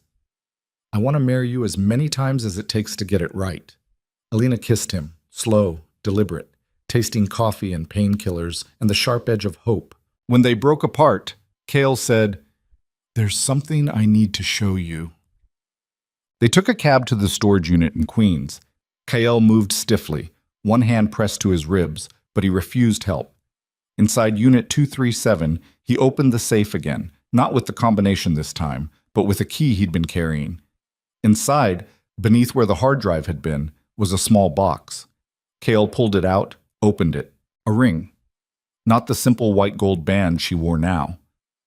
This one was different, platinum, set with a single diamond that caught the fluorescent light and threw it back in fractured colors. I bought this the day after the wedding, Kael said. Told myself I'd give it to you when this was over. when you had the choice. Alina stared at it. That's too much? Too fast? Kale's smile was uncertain. I know, but I wanted you to have it. Wanted you to know that even when I was forcing you into a marriage you didn't want, part of me was already planning for a future where you'd choose to stay. You're an idiot. I've been told. Alina took the ring, held it up to the light. It's beautiful. It's a promise that when we do this again, if we do this again, it'll be because we both want it. No coercion, no survival, just us. She slipped it onto her right hand, the opposite of where the wedding band sat. I'll wear it, but you have to earn it. Fair. Kale closed the safe. What do I have to do? Show me who you are when you're not bleeding or fighting or running an empire. Alina met his eyes. Show me Kyle Draven the man, not Kale Draven the myth. What if you don't like what you find? Then we deal with it, together. They left the storage unit and walked to a diner 3 blocks away. Sat in a booth with cracked vinyl seats and ordered coffee and pancakes like they were normal people living normal lives. Tell me something real, Alina said. Like what? Anything. Something that has nothing to do with Victor or empires or survival. Kale thought about it. When I was 12, I wanted to be a pianist, a real one. Concert halls, recordings, the whole thing. What stopped you? Life. My father died when I was 14, left debts, enemies. I had to choose between music and survival. His smile was bitter. I chose wrong, or right, depending on how you look at it. Do you regret it? Every day. He drank his coffee. But I kept playing, kept that part of myself alive, even when everything else turned dark. The piano is the only thing that's entirely mine. Play for me, Alina said, when we get back. Something that makes you feel. That's a dangerous request. I like dangerous. Kale's laugh was soft, real. I've noticed. They talked for 2 hours, about nothing and everything. Alina told him about growing up with a single mother who worked 3 jobs, about wanting to be a writer before realizing she couldn't afford the luxury of artistic dreams, about taking the dispatch job because it was stable and safe and required nothing of her except showing up. Kale told her about Irina, about raising her after their parents died, about building the empire not for power but for protection, a way to make sure she'd never be vulnerable the way they'd been as kids. Did it work? Alina asked. No, she's still vulnerable, just in different ways. Kyle stared into his coffee. I thought control meant safety. Turns out it just means you have more to lose. And now I let go. See what happens when I'm not trying to orchestrate everything. He looked at her. Starting with you. But they returned to the apartment as evening fell. The city lights were coming on, turning Brooklyn into a constellation of warm windows and streetlights. Kyle went to the piano, a battered upright in the corner that came with the safe house. He sat, wincing as his ribs protested, and placed his hands on the keys. Any requests? He asked. Something sad, Alina said. You promised me sad. He played. The music filled the small apartment, Debussy's Clair de Lune slow and aching. Each note was measured, deliberate, carrying weight that had nothing to do with technique and everything to do with feeling. Alina watched his hands move, watched his face as he disappeared into the music, expression shifting from pain to peace to something that looked like grief. When the last note faded, neither of them spoke. Then Kale said, That's what I was trying to say that night in the penthouse. When I played after you went to bed, I was saying goodbye to the life I thought I'd have, making room for something I didn't know how to ask for. And what was that? You. Alina crossed to the piano, sat beside him on the bench. Play it again, but this time don't say goodbye. Say hello. Kale's hands returned to the keys. This time the music was different, still Debussy, but lighter, hopeful. The notes climbed instead of descended, reaching for something just out of reach. When he finished, Alina took his hand. I want to call my mother, she said. Kyle tensed. Are you sure? You said this was over, that we're safe. If that's true, I need to hear her voice. He pulled out a phone, clean, untraceable. 5 minutes. Then we burn this and get you a new one. Alina dialed. The phone rang 3 times. Hello? Her mother's voice was cautious, worried. Mom, it's me. Silence. Then, Alina? Oh my God, where have you been? I've been calling, texting. I know, I'm sorry. Something came up. Work emergency. The lie tasted bitter. But I'm okay. I just wanted you to know I'm okay. You sound different. Different how? Older, her mother's voice cracked. Like something happened that you're not telling me about. Alina's eyes burned. A lot happened, but I'm okay. I promise. Are you in trouble? Not anymore. Alina, I can't explain right now, but I'm safe, and I'll call you again soon. Her voice broke. I needed to hear your voice. I love you, baby. Whatever's going on, I love you. I love you too, Mom. She ended the call before she could start crying. Kyle took the phone, removed the SIM card, and crushed it under his heel. You okay? He asked. No, but I will be. Alina wiped her eyes. How long until she can know the truth? 6 months, maybe a year. Victor's trial will take time. Once he's convicted, once the dust settles, you can tell her everything. Kale pulled her close. Until then, we protect her by keeping her ignorant. It's not fair. No, but it's necessary. They stood there, wrapped together, while the city hummed outside. 3 weeks later, Agent Morris called. Kale answered on speaker. Tell me it's good news. Victor pleaded guilty to 47 counts ranging from racketeering to murder conspiracy. He's looking at 6 consecutive life sentences, no parole. Morris's voice was satisfied. His organization is dismantled. Associates are either arrested, dead, or scattered. The syndicate's done. And the leak investigation? Closed. Vera was the source. We traced her communications back 10 years. She was Victor's from the beginning, just like you suspected. A pause. I'm sorry, Draven. I know she was important to you. She was a lie. Lies don't get to be important. Kale's jaw tightened. What about Dimitri's death? Officially remains unsolved. But given Vera's involvement and Victor's confession to ordering the hit, we're closing the case. Dmitry Volkov's murder is attributed to Viktor Arseniev, carried out by Vera Sokolov. Good. Kale's voice was flat. Anything else? Your testimony was instrumental. The DA wants to thank you personally. Tell the DA I prefer to remain unthankful and far away from federal buildings. Morris laughed. I'll pass that along. One more thing. There's a reporter asking questions, digging into your past, your connection to Victor. I can shut her down, but it might be easier to give an interview. Control the narrative. No interviews. Kyle, I said no. I'm done with that life. Let the reporter write whatever she wants. I won't be there to read it. He ended the call. Alina looked at him. You really meant it about being done. I did. I am. Kyle ran a hand through his hair. For 10 years, I built something dark and powerful because I thought it made me safe. Turns out it just made me a target. So I'm choosing different, smaller, quieter. What does that look like? I don't know yet, but I'd like to find out with you. They'd been living in the Brooklyn apartment for 3 weeks. Chen had declared Kyle healed enough to function, though the scars would be permanent. They'd established routines, coffee in the morning, walks through Prospect Park, evenings where Kyle played piano and Alina sat on the couch reading books she'd never had time for. It was domestic, ordinary. It was everything Alina had never known she wanted. I've been thinking, she said, dangerous, about what comes next. We can't hide in this apartment forever. Why not? It has running water and Netflix. I could die happy. Kyle, he sighed. What are you thinking? We leave, not forever, just away. Somewhere that isn't the city, somewhere we can breathe without looking over our shoulders. Where? Alina pulled out her phone, showed him photos. A small coastal town 3 hours north. Quiet.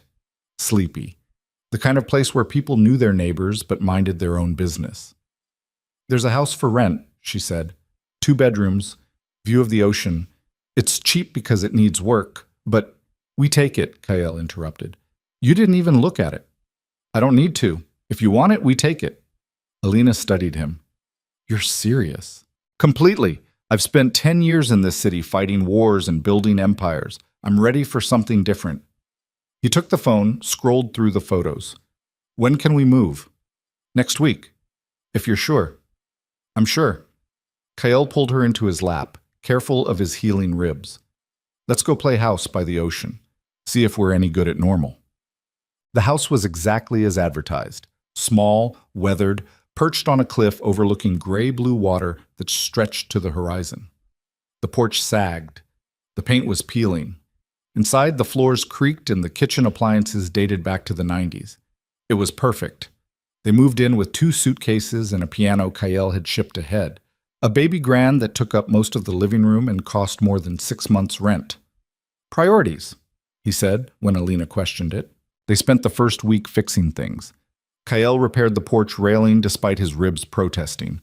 Alina painted the kitchen a soft yellow that caught the morning light. They argued about furniture placement and discovered Kyle couldn't cook, and that Alina burned everything she touched.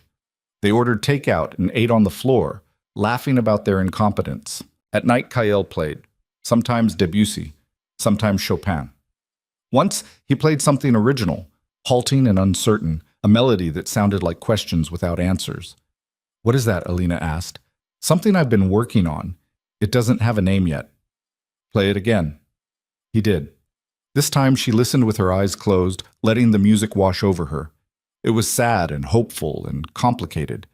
Everything they'd been through distilled into notes. When he finished, she said, "Call it beginning." Why? Because that's what this is, the start of something new.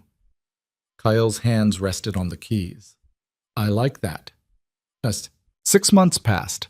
The house stopped feeling temporary and started feeling like home. They established routines, morning coffee on the porch, afternoon walks along the beach, evenings where Kyle composed and Alina wrote. She'd started writing again, not for publication, just for herself. Stories about people surviving impossible things, about finding light in dark places, about choosing love when every rational part of you screamed to run. Kyle read them sometimes, never commented, just pulled her close afterward and kissed the top of her head. You're getting better, he said once. At writing or surviving? Both. They visited Chen once a month for checkups. He declared Kale fully healed, then immediately prescribed physical therapy for the shoulder stiffness. You're not 20 anymore, Chen said. Your body needs maintenance. I'm 32.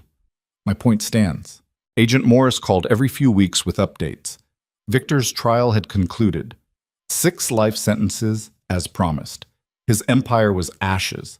The families he'd terrorized were rebuilding. The city was healing. And you? Morris asked during one call. How are you adjusting to civilian life? Still figuring it out, Kale admitted. But I'm getting there. Good. You deserve peace, Draven, after everything. After she hung up, Alina asked, Do you miss it, the Empire? No. No hesitation. I miss the certainty sometimes. Knowing exactly who I was, what I was supposed to do. But I don't miss the wait. The constant calculation of who to trust, who to eliminate, how to stay 3 steps ahead. He pulled her close. This is better. Harder in different ways, but better. La. 1 year after the wedding, they drove back to the city. The penthouse had been sold. Kyle's office, shuttered. The safe houses, abandoned. But Judge Carmichael was still taking appointments. They stood in his chambers, the same room where they'd been married the first time. But everything felt different now. Carmichael smiled when he saw them. Back for round 2? Something like that, Kale said. This time there were witnesses. Irina had flown in from wherever she'd disappeared to, looking tanned and relaxed. Sergei appeared via video call, grinning from a beach somewhere tropical. This time, there were flowers. Alina wore white again, not the dress from that first night, but something simple she'd picked out herself. This time, when Carmichael asked if she took this man, Alina's yes came from choice, not survival. And when Kyle said his vows, actual vows this time, not just yes delivered like a death sentence, his voice shook. I, Kyle Draven, take you, Alina Virelli, to be my wife. Not because circumstances forced us, not because survival demanded it, but because you saw me at my worst and chose to stay. Because you taught me that strength isn't about control, it's about letting go. Because I love you more than I've ever loved anything, and I want to spend whatever time we have left proving it. Alina's eyes stung. I, Alina Varelli, take you, Kael Draven, to be my husband, not because you saved my life, though you did, not because you gave me purpose, though you did that too, but because you're the person I want beside me when things get hard, when things get easy, when things get boring. You're my partner, my equal, my home. Carmichael pronounced them married. This time, they kissed. The reception was small. Just them, Irina, Sergei on the laptop screen, and Chen, who'd been drafted into attending against his will. They ate cake from a bakery near the old dispatch center, drank champagne that cost too much, laughed about the past year, the disasters, the arguments, the moments where they'd almost quit. Almost doesn't count, Kael said, pulling Alina onto the makeshift dance floor. There was no music, just them, swaying in the middle of Carmichael's chambers, holding each other like they'd discovered something precious. Thank you, Kael said quietly. For what? For not running, for staying, for choosing me even when you had every reason not to. Thank you for noticing me. Alina leaned back to look at him. For asking for water, for being kind when you didn't have to be. That started all of this. I know, best worst decision of my life. Kael laughed. Mine too. They danced until Carmichael cleared his throat and reminded them he had other appointments. Then they said goodbye to Irina, to Sergei, to Chen, who muttered about sentiment and left before anyone could hug him. And they drove back to their small house on the cliff where the ocean crashed against rocks and the piano waited in the living room. 2 years after that first terrible night, Alina stood on the porch watching the sunset. The sky was on fire, orange and pink and gold bleeding into purple. Below, waves rolled in steady rhythm, eternal and indifferent. She wore the platinum ring now. The simple white gold band sat in a drawer, kept as a reminder of where they'd started. Behind her, piano music drifted through the open door. Kael, playing that piece he'd written, beginning. It had evolved over the months, gaining complexity, depth. It sounded less like a question now, more like an answer. Alina touched her stomach, still flat, but not for long. 6 weeks. Chen had confirmed it yesterday with a knowing look and instructions about prenatal vitamins. She hadn't told Kael yet, wasn't sure how, wasn't sure if she was ready, but standing there, watching the sun sink into the ocean, while the man she loved played music that sounded like hope, she thought maybe they could do this, could build something that wasn't born from violence or fear, could create instead of destroy. The music stopped. Footsteps approached. Kael's arms wrapped around her from behind, chin resting on her shoulder. Beautiful sunset. It is. Alina leaned back into him. Kael? What do you think about kids? He went very still. Kids. As in plural? As in one. For now. For now implies... He turned her around, eyes searching her face. Alina, are you... 6 weeks. Chen confirmed it yesterday. Kael's expression cycled through shock, fear, joy, terror, and landed somewhere in the vicinity of overwhelmed. We're having a baby. We're having a baby. Alina watched him process it. I know this wasn't planned. I know we're still figuring ourselves out, but he kissed her, hard, desperate, like she'd just handed him the world. When they broke apart, his eyes were wet. I'm terrified. Me too. I don't know how to be a father. My own was... He stopped, started again. I don't have a good template for this. Then we make our own. We figure it out together, like everything else. Alina took his hands, placed them on her stomach. We survived a war, Kael. We can survive parenthood. That's wildly optimistic. I learned from the best. Kael laughed. Broken, wet, real. A baby! We're having a baby! They stood there as the sun finished setting, painting the world in shades of twilight. Inside, the piano waited. Tomorrow, there would be appointments and planning and all the logistics of bringing a life into the world. But tonight, they just held each other and watched the darkness settle, knowing that morning would come, that they'd face it together, that whatever happened next, they'd already survived the hardest part, each other. 5 years later. The house had expanded, an addition for the nursery that had become a child's room, a studio where Alina wrote and Kael composed, a garden that neither of them knew how to maintain but tried anyway. Their daughter, Elena, named after Kael's mother, was 4. Dark hair, slate-gray eyes, her father's stubborn jaw, and her mother's quiet determination. She sat at the piano now, small fingers picking out a melody Kael had taught her. Chopsticks, simple and repetitive, but she played it like it was a symphony. Kael sat beside her, guiding her hands. Good. Now, the left hand. Like this. Elena concentrated, tongue between her teeth, and added the bass notes. The melody took shape. Alina watched from the doorway. She'd published a book last year, a novel about survival and choice and finding light in dark places. It hadn't been a bestseller, but it had found readers. People who wrote to her about seeing themselves in the story, about feeling less alone.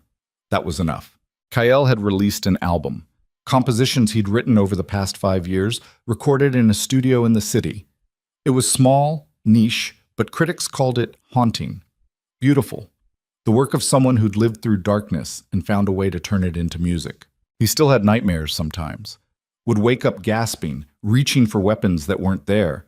Alina would hold him through it, whispering that he was safe, that Victor was gone, that this life, this small, ordinary, beautiful life, was real. Elena finished the piece, turned to her father with a grin. Did I do good? You did perfect. Kael kissed her forehead. Now go wash up for dinner. She scrambled off the bench, running past Alina with a shriek of, Mama! Before disappearing down the hall. Kael crossed to Alina, pulled her close. You okay? She asked. Better than okay. He kissed her temple. I was thinking, dangerous. About that first night. The dress, the wedding, how terrified I was. You hid it well. I spent 10 years hiding everything. Kael's hand found hers, but I don't have to anymore. And that's because of you. We saved each other, Alina corrected. That's how this works. Is it? It is for us. They stood there, wrapped together, while Elena sang off-key in the bathroom and the ocean crashed below and dinner burned slightly in the oven. It was chaotic, messy. Nothing like the life Kael had built before or the one Alina had imagined for herself. It was perfect. That night, after Elena was asleep and the dishes were done and the house had settled into quiet, Kael played one last piece. Not beginning. Something new. What's this one called? Alina asked. Home, Kael said. It's called Home. The music filled the small house, complex and beautiful, winding through rooms that held their history, past the bedroom where they'd learned each other, past the studio where they created, past Elena's room where she slept, safe and loved. And Alina listened with her eyes closed, remembering a night 3 years ago when a door had slammed and her life had fractured into before and after. She wouldn't change it. Not the terror, not the violence, not even the moments where she'd been certain she was going to die.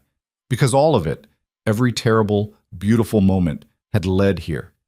To this house on a cliff. To this man who'd been a monster and become human. To this life they'd built from ashes and choice and love that was earned, not given. The music ended. Kael turned to her. I love you. I love you too. Alina crossed to the piano, sat beside him. Play it again. I want to memorize it. Why? So I never forget how we got here. Kael's hands returned to the keys, and in a small house overlooking the ocean, 2 people who'd survived the impossible sat together and listened to the sound of home. Outside, the city glittered in the distance, beautiful and brutal and indifferent. But they were here. They were safe. They were home. And that, finally, was enough. The end.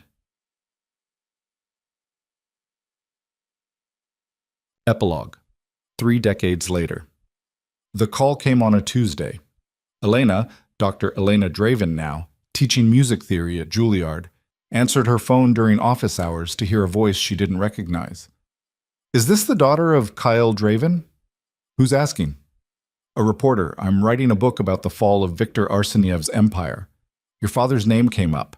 I was hoping... Elena hung up. She'd heard the stories growing up.